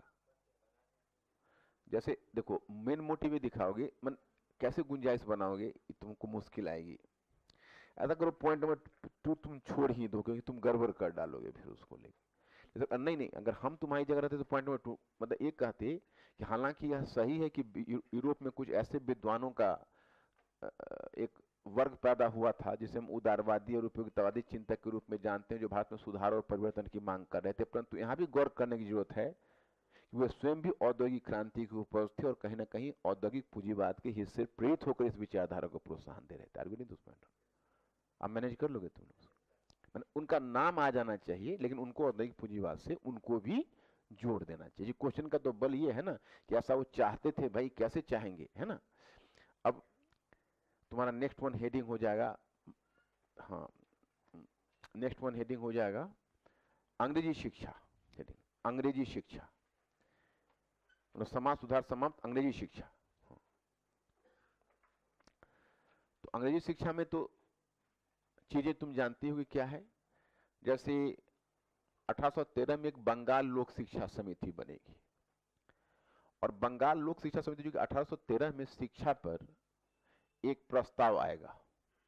ओके, मैंने शिक्षा पर प्रस्ताव नहीं आएगा, इनफैक्ट 1813 में जो चार्टर आया है, तुमने नाम सुना है, तो 1813 के चार्टर में एक प्रावधान यह था कि प्रत्येक वर्ष शिक्षा के विकास के लिए 1 लाख रुपए आवंटित किया जाएगा। तो फिर उसको क्या, तो वो साहित्य के विकास के, लिटरेचर के विकास के लिए और वैज्ञानिक शिक्षा के विकास के लिए। लेकिन वो रकम व्यवहार में तो नहीं मिल पाई उतनी भी रकम, लेकिन उसके लिए एक लोक शिक्षा समिति बनी कि भाई किस तरह से खर्च होगा, कैसे शिक्षा का विकास होगा, भारत की भावी शिक्षा नीति कैसे विकसित होगी। तो इस क्रम में बंगाल लोक शिक्षा समिति में पहले थे प्राच्यवादियों का वर्चस्व था। तो प्राच्यवादी चाहते थे कि भारतीयों को परंपरागत शिक्षा आप दीजिए, और परंपरागत शिक्षा के साथ साथ देसी भाषा में शिक्षा दीजिए। मतलब उनका जोर परंपरागत शिक्षा पर उतना नहीं था जितना देसी भाषा के ऊपर था। पाश्चात्यवादी धीरे धीरे क्या हुआ कि पहले तो प्राच्यवादियों का वर्चस्व था, जैसे प्रिंसेप बंधु थे, एच विल्सन थे, ये सब उस पर हावी थे। लेकिन आगे जब विलियम बेंटिक आया तो उसने लॉर्ड मैकाले को 1834 में बना दिया बंगाल लोक शिक्षा समिति का अध्यक्ष। तो उसके बाद क्या हुआ कि उसी समय जो प्राच्यवादी और पाश्चात्यवादियों में प्राच्यवादी कमजोर पड़ गए और पाश्चात्यवादी उसके बाद हो गए प्रभावी। और एक प्राच्य और पाश्चात्य विवाद शुरू हुआ। उसमें खुद मैकाले और उसके साथ टी ट्रेवेनियर, ये दोनों प्रचंड प्राच्यवादी थे, चार्ल्स ग्रांट वगैरह भी थे। तो उसमें ये हुआ कि भाई विवाद का दो आधार था कि शिक्षा का आधार क्या हो। तो शिक्षा के आधार में इनका मानना था कि पाश्चात्य शिक्षा हो। प्राच्यवादी मानते थे परंपरागत हो तो ठीक है, परंतु प्राच्यवादियों को ज्यादा इस पर ऑब्जेक्शन नहीं था। अगर आप पश्चिमी ज्ञान विज्ञान की शिक्षा देना चाहते हैं तो दीजिए, तो उनका केवल कहना यह था कि भारतीयों को क्लासिकल भाषा में शिक्षा दीजिए, जैसे संस्कृत भाषा, अरबी, फारसी। क्योंकि अगर आप भारतीयों को अंग्रेजी भाषा में शिक्षा देंगे तो भारतीय शिक्षा को स्वीकार नहीं कर सकेंगे। तो इसी मुद्दे पर विवाद हुआ। बल्कि एल्फिंस्टन और मुनरो जैसे जो पितृसत्तावादी थे वो तो यहाँ तक कहते थे कि आप क्षेत्रीय भाषा में शिक्षा दीजिए, तमिल में और मराठी में शिक्षा दीजिए। अंत में मैकाले ने इस बात को अस्वीकार किया और मैकाले ने परंपरागत शिक्षा पद्धति की भारत में तीव्र आलोचना की। उन्होंने कहा कि भाई भारत में नदी के तालाब, मधु के तालाब आदि की चर्चा है जो सब समाज में नहीं देखा गया है। और उसका कहना यह था कि यूरोप के किसी एक लाइब्रेरी के एक अलमीरे के एक शेल्फ में रखी जो पुस्तक है वो संपूर्ण संस्कृत और अरबी साहित्य से बढ़कर है। ये दावा उनका इसलिए गलत था क्योंकि उनको न तो अरबी साहित्य का ज्ञान था, न संस्कृत साहित्य का ज्ञान था। इसके बारे में वो नहीं जानते थे तो कैसे वो दावा। अगर हम कह दें कि भाई हिंदी साहित्य के सामने, हिंदी साहित्य में एक अलमीरा भर का पुस्तक पूरे बंगाली साहित्य से श्रेष्ठ है, तो ये दावा इसलिए गलत हुआ क्योंकि बंगाली साहित्य हम जानते नहीं है, ना हमको उसका अनुभव है, सिवा दो चार उनके ट्रांसलेशन वाले बुक शरद चंद्र चट्टोपाध्याय और रविन्द्रनाथ टैगोर के कुछ पुस्तक पढ़ने के अलावा। तो अब ऐसी स्थिति में तुम समझ सकते हो कि लॉर्ड मैकाले का यही हाल है, न उन्होंने अरबी का ज्ञान है न संस्कृत का ज्ञान है, फिर भी वो अरबी और संस्कृत का ठेका ले रहे हैं। अब इसके पीछे मकसद तो साम्राज्यवादी है। मकसद तो साम्राज्यवादी में पहला यह कि भारत का विकास ब्रिटिश वस्तुओं के बाजार के रूप में हो, चूंकि अंग्रेजी शिक्षा प्राप्त व्यक्ति भारतीय वस्तु खरीदेंगे। दूसरा है कि छोटे जो पद है उनकी इतनी संख्या तो भारत में अंग्रेजों की है नहीं, और अंग्रेजों को किसी पद पर रखोगे तो पढ़ेंगे महंगे, तो अब सस्ते दर पर भारतीय ही मिलेंगे, तो अंग्रेजी शिक्षा प्राप्त भारतीय सस्ती दर पर जॉब कर सकते थे, ये भी है। और तीसरा एक यह भी माना जाता है कि भाई उसका कहीं ना कहीं मैकाले का उद्देश्य यह भी था कि ईसाई धर्म का संरक्षण हो, उसका संवर्धन हो भारत में। क्योंकि अगर अंग्रेजी शिक्षा को जो अपनाएंगे तो उनका झुकाव ईसाई धर्म के प्रति होगा। चूंकि उसने अपने पिता को पत्र में लिखा कि इस शिक्षा पद्धति को कड़ाई से लागू किया जाएगा तो आगामी 30 वर्षों में बंगाल में कोई मूर्ति पूजक नहीं बचेगा। इसके अलावा एक दो चीज और भी मानी जाती है कि मानते थे कि जो अंग्रेजी शिक्षा प्राप्त भारतीय होंगे वो बंधुता के लगाव के साथ ब्रिटिश के साथ जुड़ जाएंगे। और एक उनका यह भी मानना हो सकता है कि भाई उसमें दक्षिण अफ्रीका भी काफी पॉपुलस था और इंडिया भी पॉपुलस था, तो उनका मानना था कि दक्षिण अफ्रीका और भारत जैसे देशों में जब अंग्रेजी भाषा, अंग्रेजी शिक्षा, अंग्रेजी भाषा फैल जाएगी तो ये दिन दूर नहीं है कि अंग्रेजी भाषा भारत की अखिल भारतीय भाषा बन जाएगी, सॉरी विश्व की, अखिल विश्व की भाषा बन जाएगी। It will be world language. तो यही सब कुछ मकसद था। अब मकसद के बाद तुम प्रभाव देखोगे तो प्रभाव नकारात्मक ही होगा और कुछ एक दो प्रभाव सकारात्मक भी हुआ है। तो इसी के साथ तुम आरंभ करो, लिखो। लिखिए, अंग्रेजी शिक्षा में 1813 में भारत की शिक्षा नीति में 1813 में भारत की शिक्षा नीति में विचार करने के लिए, शिक्षा नीति पर कर दो, 1813 में भारत की शिक्षा नीति पर विचार करने के लिए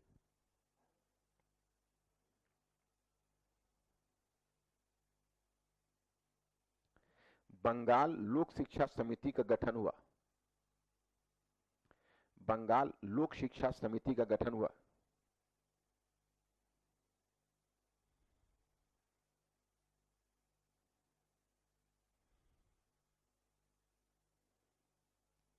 देखिए, इसका कार्य भारत के भावी शिक्षा पर विचार करना था। क्या टेस्ट है? जाओ फिर। इसका कार्य भारत के भावी शिक्षा पर, भारत की भावी शिक्षा पर, भारत की भावी शिक्षा पर विचार करना था।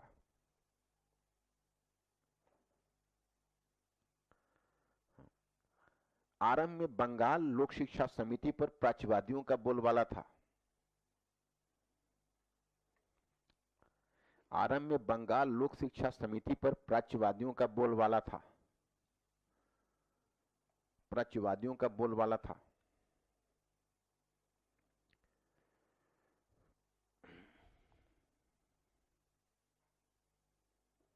बोलबाला था, परंतु निम्नलिखित कारणों से इस पर पाश्चात्यवादियों का प्रभाव बढ़ता गया, परंतु निम्नलिखित कारणों से इस पर पाश्चात्यवादियों का प्रभाव बढ़ता गया।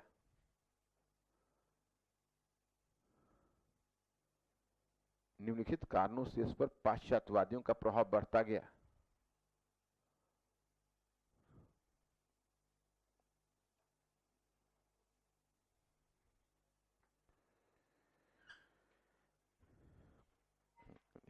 बढ़ता गया। पॉइंट 1, 1828 में नए गवर्नर जनरल के रूप में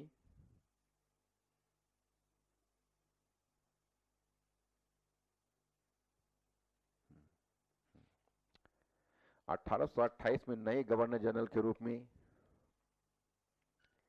विलियम बेंटिक का आगमन हुआ। विलियम बेंटिक का आगमन हुआ। विलियम बेंटिक का आगमन हुआ।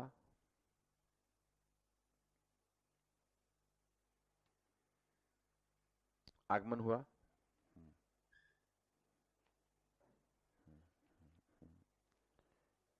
इसका झुकाव पाश्चात्यवाद की ओर था। इसका झुकाव पाश्चात्यवाद की ओर था। इसका झुकाव पाश्चात्यवाद की ओर था। पाश्चात्यवाद की ओर था। पॉइंट नंबर 2, 1834 में गवर्नर जनरल की परिषद में 1834 में गवर्नर जनरल की परिषद में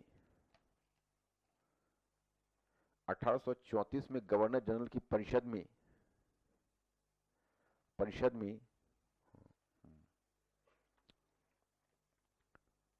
विधि सदस्य के रूप में लॉर्ड मैकाले की नियुक्ति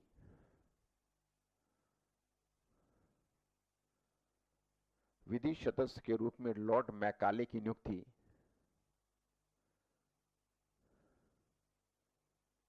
लॉर्ड मैकाले की नियुक्ति फिर लॉर्ड मैकाले को बंगाल लोक शिक्षा समिति के अध्यक्ष के पद पर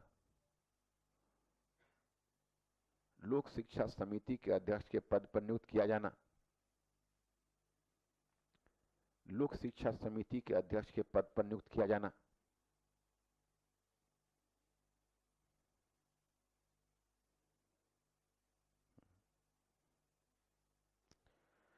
मतलब ये दो कारक आपको बताए गए हैं कि बंगाल लोक शिक्षा समिति में पाश्चात्यवादियों का प्रभाव कैसे बढ़ गया।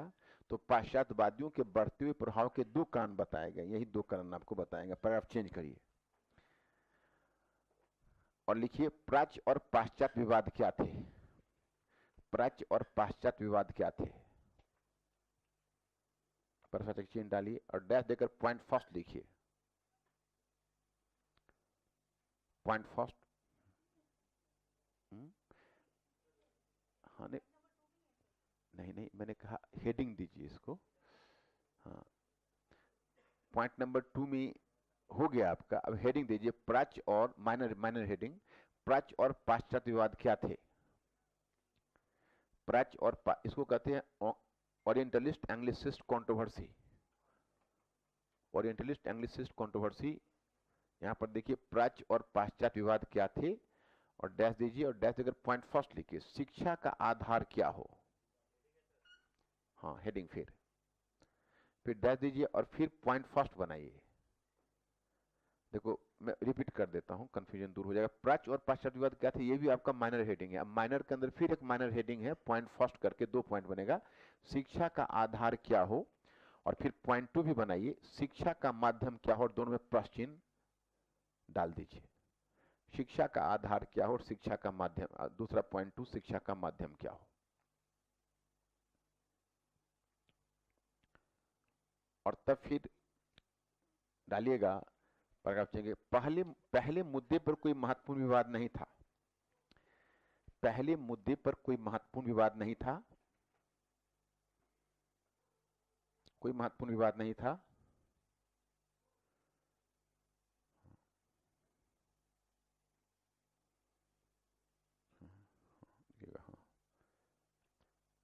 पाश्चात्यवादी शिक्षा का आधार, पाश्चात्यवादी शिक्षा का आधार आधुनिक ज्ञान विज्ञान की शिक्षा को मानते थे।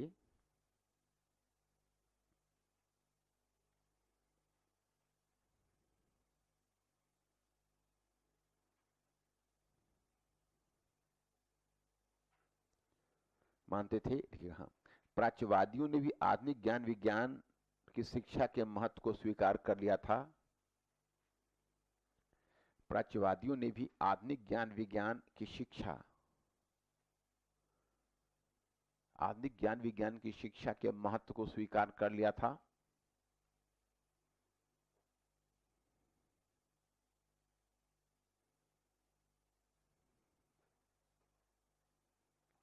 अब पैराग्राफ चेंज करके, हाँ, पहले मुद्दे पर कोई महत्वपूर्ण विवाद नहीं था। पहले मुद्दे पर कोई महत्वपूर्ण विवाद नहीं था। पहले मुद्दे पर कोई महत्वपूर्ण विवाद नहीं था।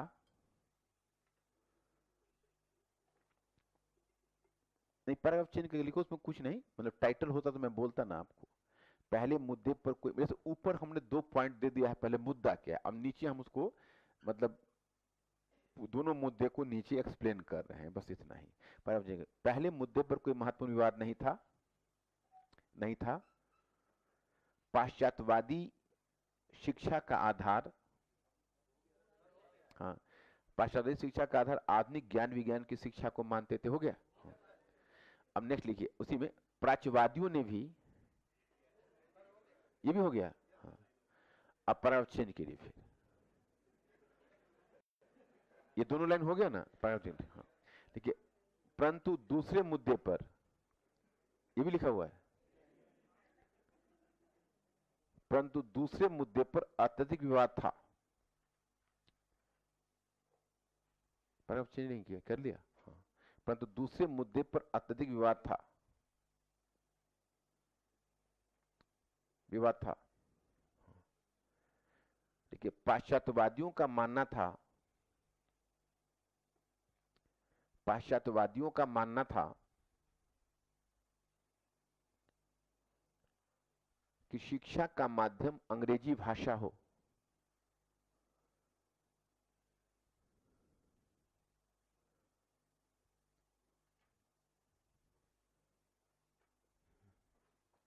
अंग्रेजी भाषा हो, भाषा हो। मैकाले, मैकाले तथा ट्रेवेनियर, मैकाले तथा ट्रेवेनियर, मैकाले तथा ट्रेवेनियर, ट्रेवेनियर जैसे पाश्चात्यवादी यह मानते थे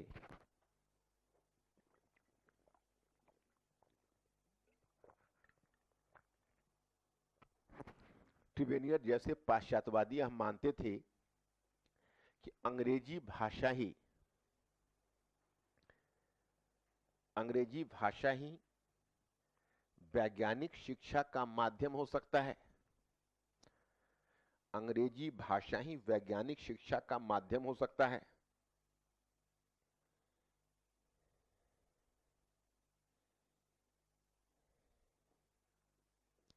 माध्यम हो सकता है। मैकाले प्राच्य भाषा साहित्य का बड़ा आलोचक था।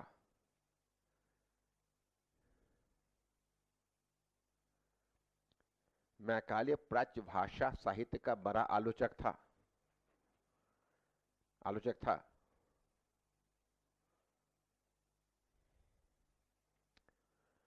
वहीं प्राच्यवादियों का यह कहना था,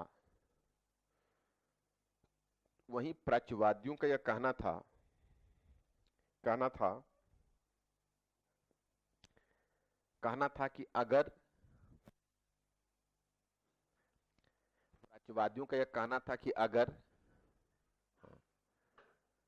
अगर भारतीयों को, अगर भारतीयों को,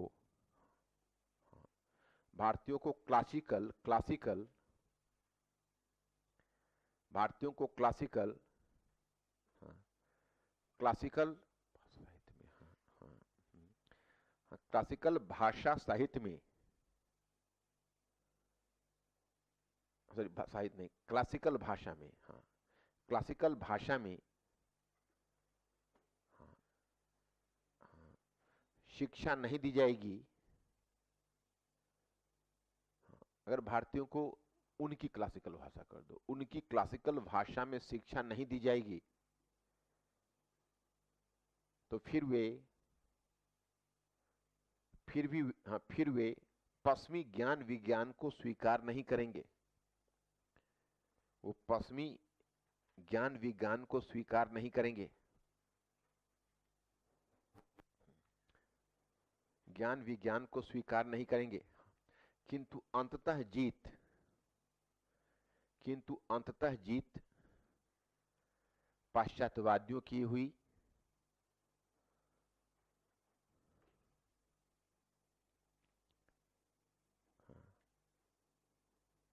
पाश्चात्यवादियों की हुई। और फिर 2 फरवरी 1835 को, बंगाल में मैकाले शिक्षा पद्धति, 1835 को बंगाल में मैकाले शिक्षा पद्धति को लागू कर दिया गया। बंगाल में मैकाले शिक्षा पद्धति को लागू कर दिया गया,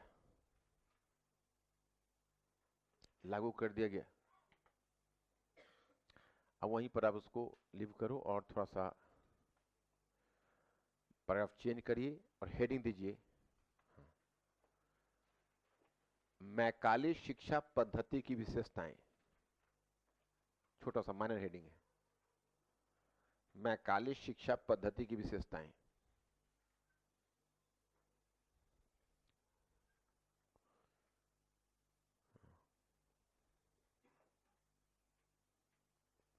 अब इसकी विशेषता देख लो, 2 विशेषता मैं बताऊंगा। एक विशेषता बताऊंगा कि भाई अंग्रेजी शिक्षा को शिक्षा के माध्यम से स्वीकार कर लिया गया, ये तो बहुत सिंपल सी विशेषता है, सबको पता है।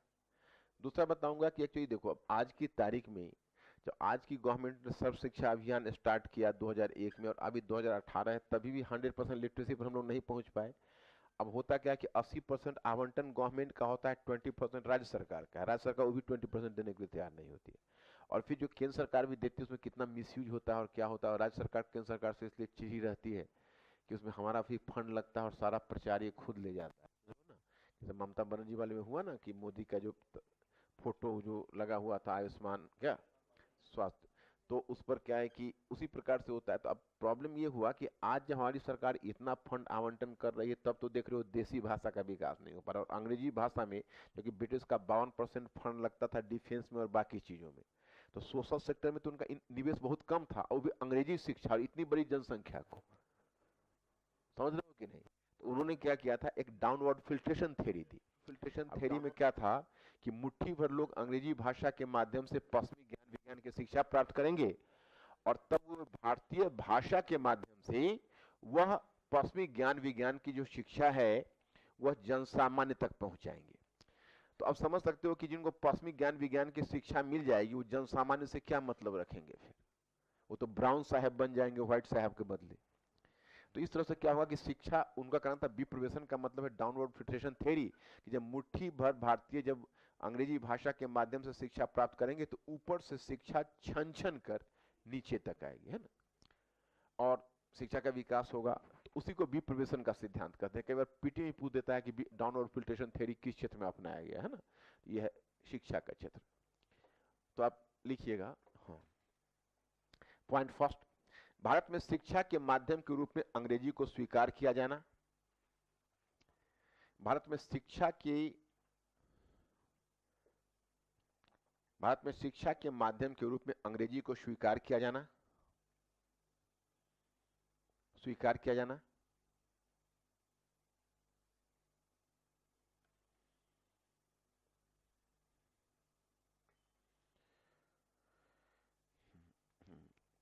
पॉइंट नंबर 2, चूंकि शिक्षा के क्षेत्र में संसाधनों का आवंटन, क्योंकि शिक्षा के क्षेत्र में संसाधनों का आवंटन सीमित था,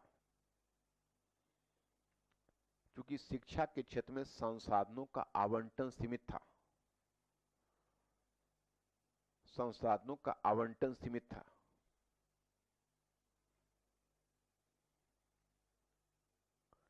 फिर अंग्रेजी शिक्षा खर्चीली थी,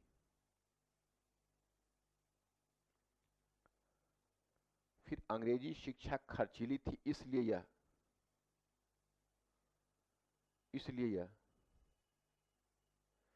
सीमित लोगों को दी जा सकती थी, इसलिए यह सीमित लोगों को दी जा सकती थी।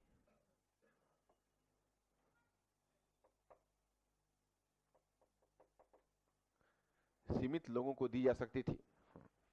अतः पाश्चात्य शिक्षा के प्रसार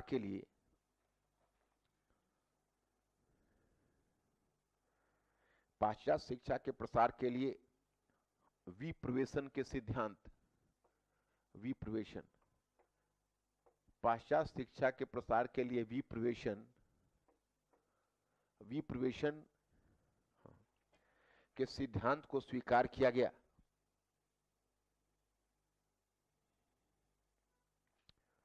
विप्रवेशन के सिद्धांत को स्वीकार किया गया। इससे तात्पर्य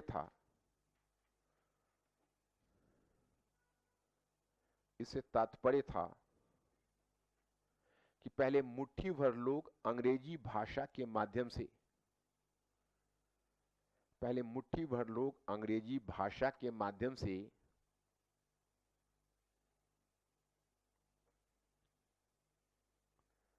आधुनिक ज्ञान विज्ञान की शिक्षा को प्राप्त करेंगे, अंग्रेजी भाषा के माध्यम से आधुनिक ज्ञान विज्ञान की शिक्षा को प्राप्त करेंगे और फिर भारतीय भाषाओं के माध्यम से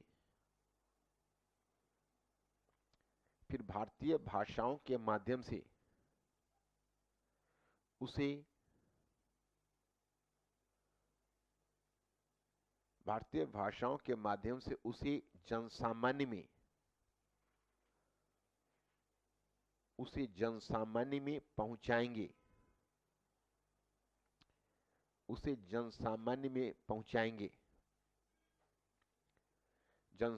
में पहुंचाएंगे, यद्यपि व्यवहार में ऐसा नहीं हो सका।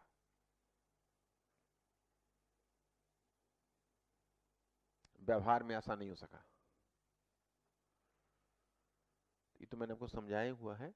अब नीचे ब्रेक देकर लिखिएगा, मैकाले शिक्षा, हेडिंग है छोटा सा माइनर हेडिंग, मैकाले शिक्षा पद्धति के पीछे उद्देश्य।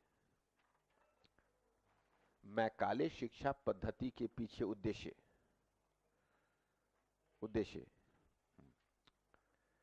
अब डैश देकर पॉइंट फर्स्ट। भारत में ब्रिटिश वस्तुओं के बाजार का विकास, भारत में ब्रिटिश वस्तुओं के बाजार का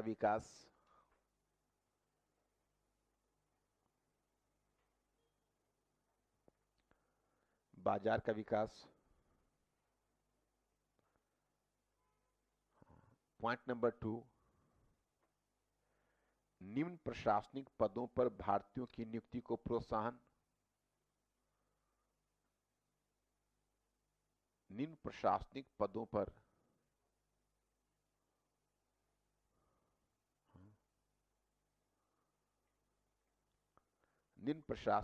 पर भारतीयों की नियुक्ति को प्रोत्साहन, देना।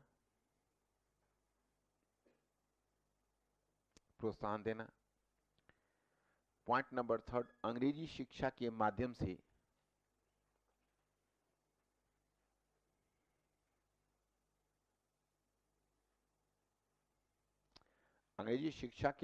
से भारत में ईसाई धर्म का प्रसार करना। अंग्रेजी शिक्षा के माध्यम से भारत में ईसाई धर्म का प्रसार करना।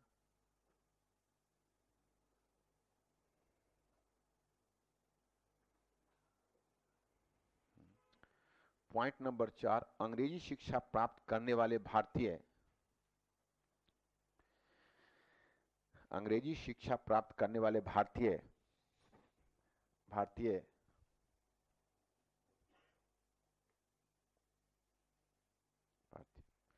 बंधुता के लगाव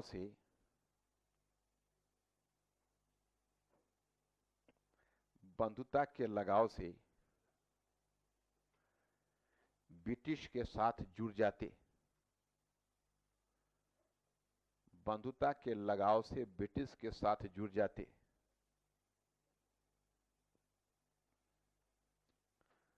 पॉइंट नंबर 5,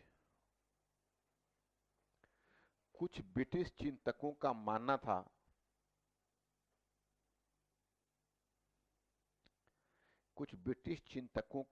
था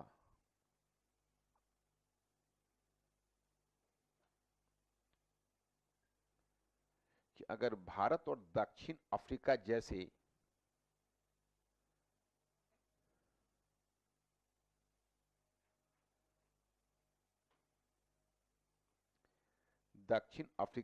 घनी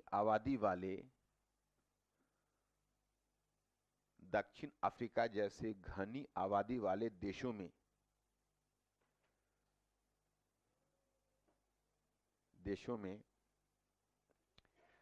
अंग्रेजी शिक्षा प्रसारित हो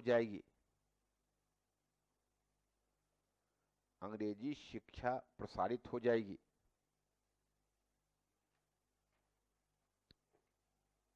तो पूरे विश्व में अंग्रेजी भाषा का प्रसार हो सकेगा।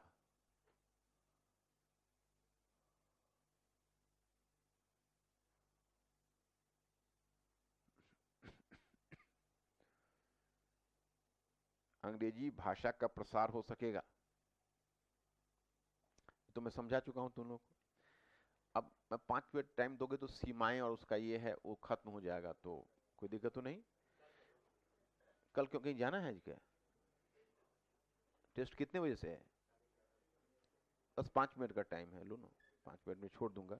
सीमाएं दे दो, खत्म हो जाएगा ना टॉपिक कम से कम। तो सीमाएं डेट देकर पॉइंट फर्स्ट, हाँ, कि भारत में जन शिक्षा दुष्प्रभावित हुई। जन शिक्षा दुष्प्रभावित होना तो समझ गए, जन शिक्षा दुष्प्रभावित हुई। भारत में पुरानी पाठशाला पद्धति टूट गई। पाठशाला पद्धति टूट गई। देखो, यह अनुमान किया जा सकता है कि स्वतंत्रता के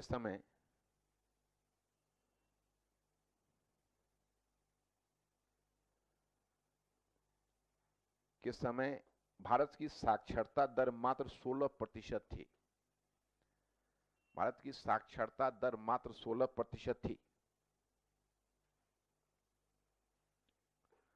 16% थी। आश्चर्यजनक रूप में भारत सरकार के द्वारा सर्व शिक्षा अभियान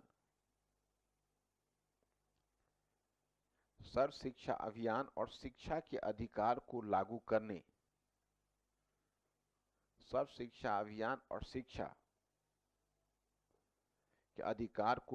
करने, के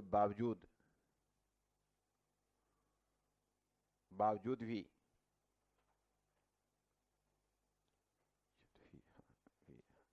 साक्षरता दर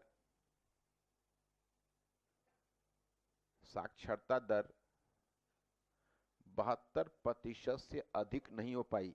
लगभग 72% से अधिक नहीं हो पाई है।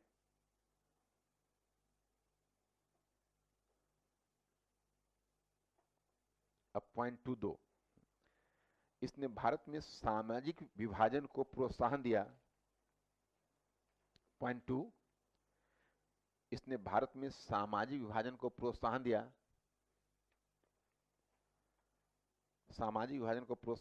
जो आज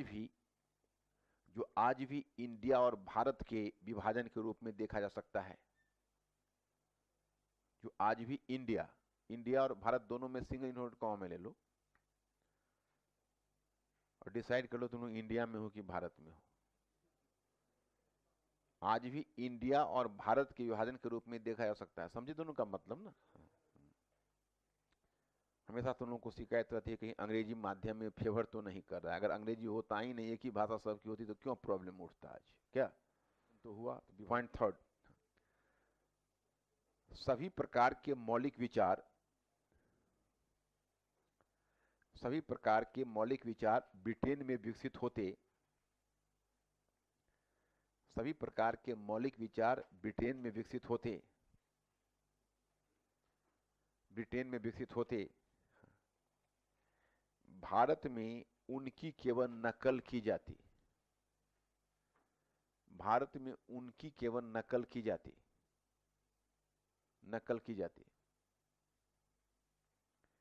पॉइंट नंबर 4, अंग्रेजी शिक्षा के नाम पर मूलतः, अंग्रेजी शिक्षा के नाम पर मूलतः साहित्य एवं दर्शन,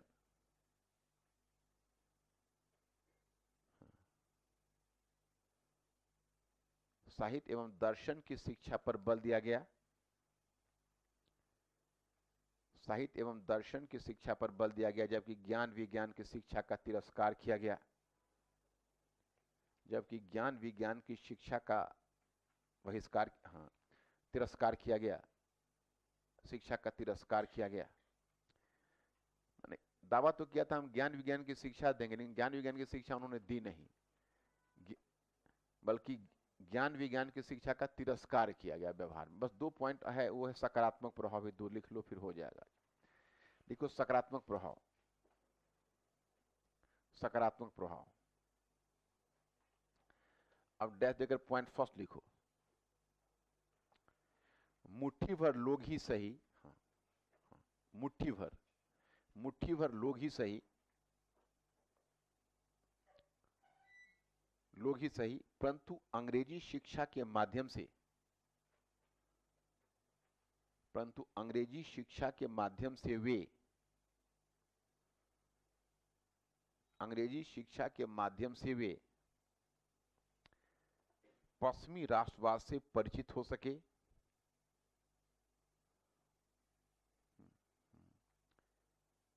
पश्चिमी राष्ट्रवाद से परिचित हो सके, तथा फिर,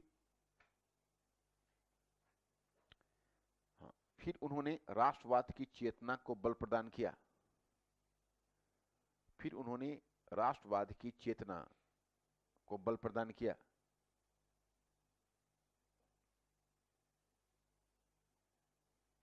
पॉइंट नंबर 2,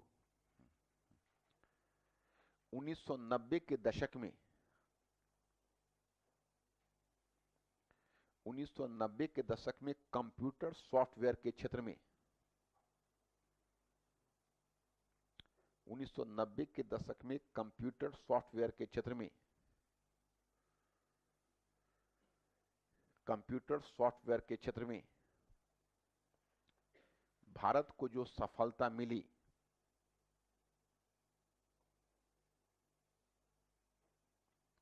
भारत को जो सफलता मिली, उसमें भी मैकाले शिक्षा पद्धति का बड़ा योगदान रहा, उसमें भी मैकाले शिक्षा पद्धति का बड़ा योगदान रहा, बड़ा योगदान रहा।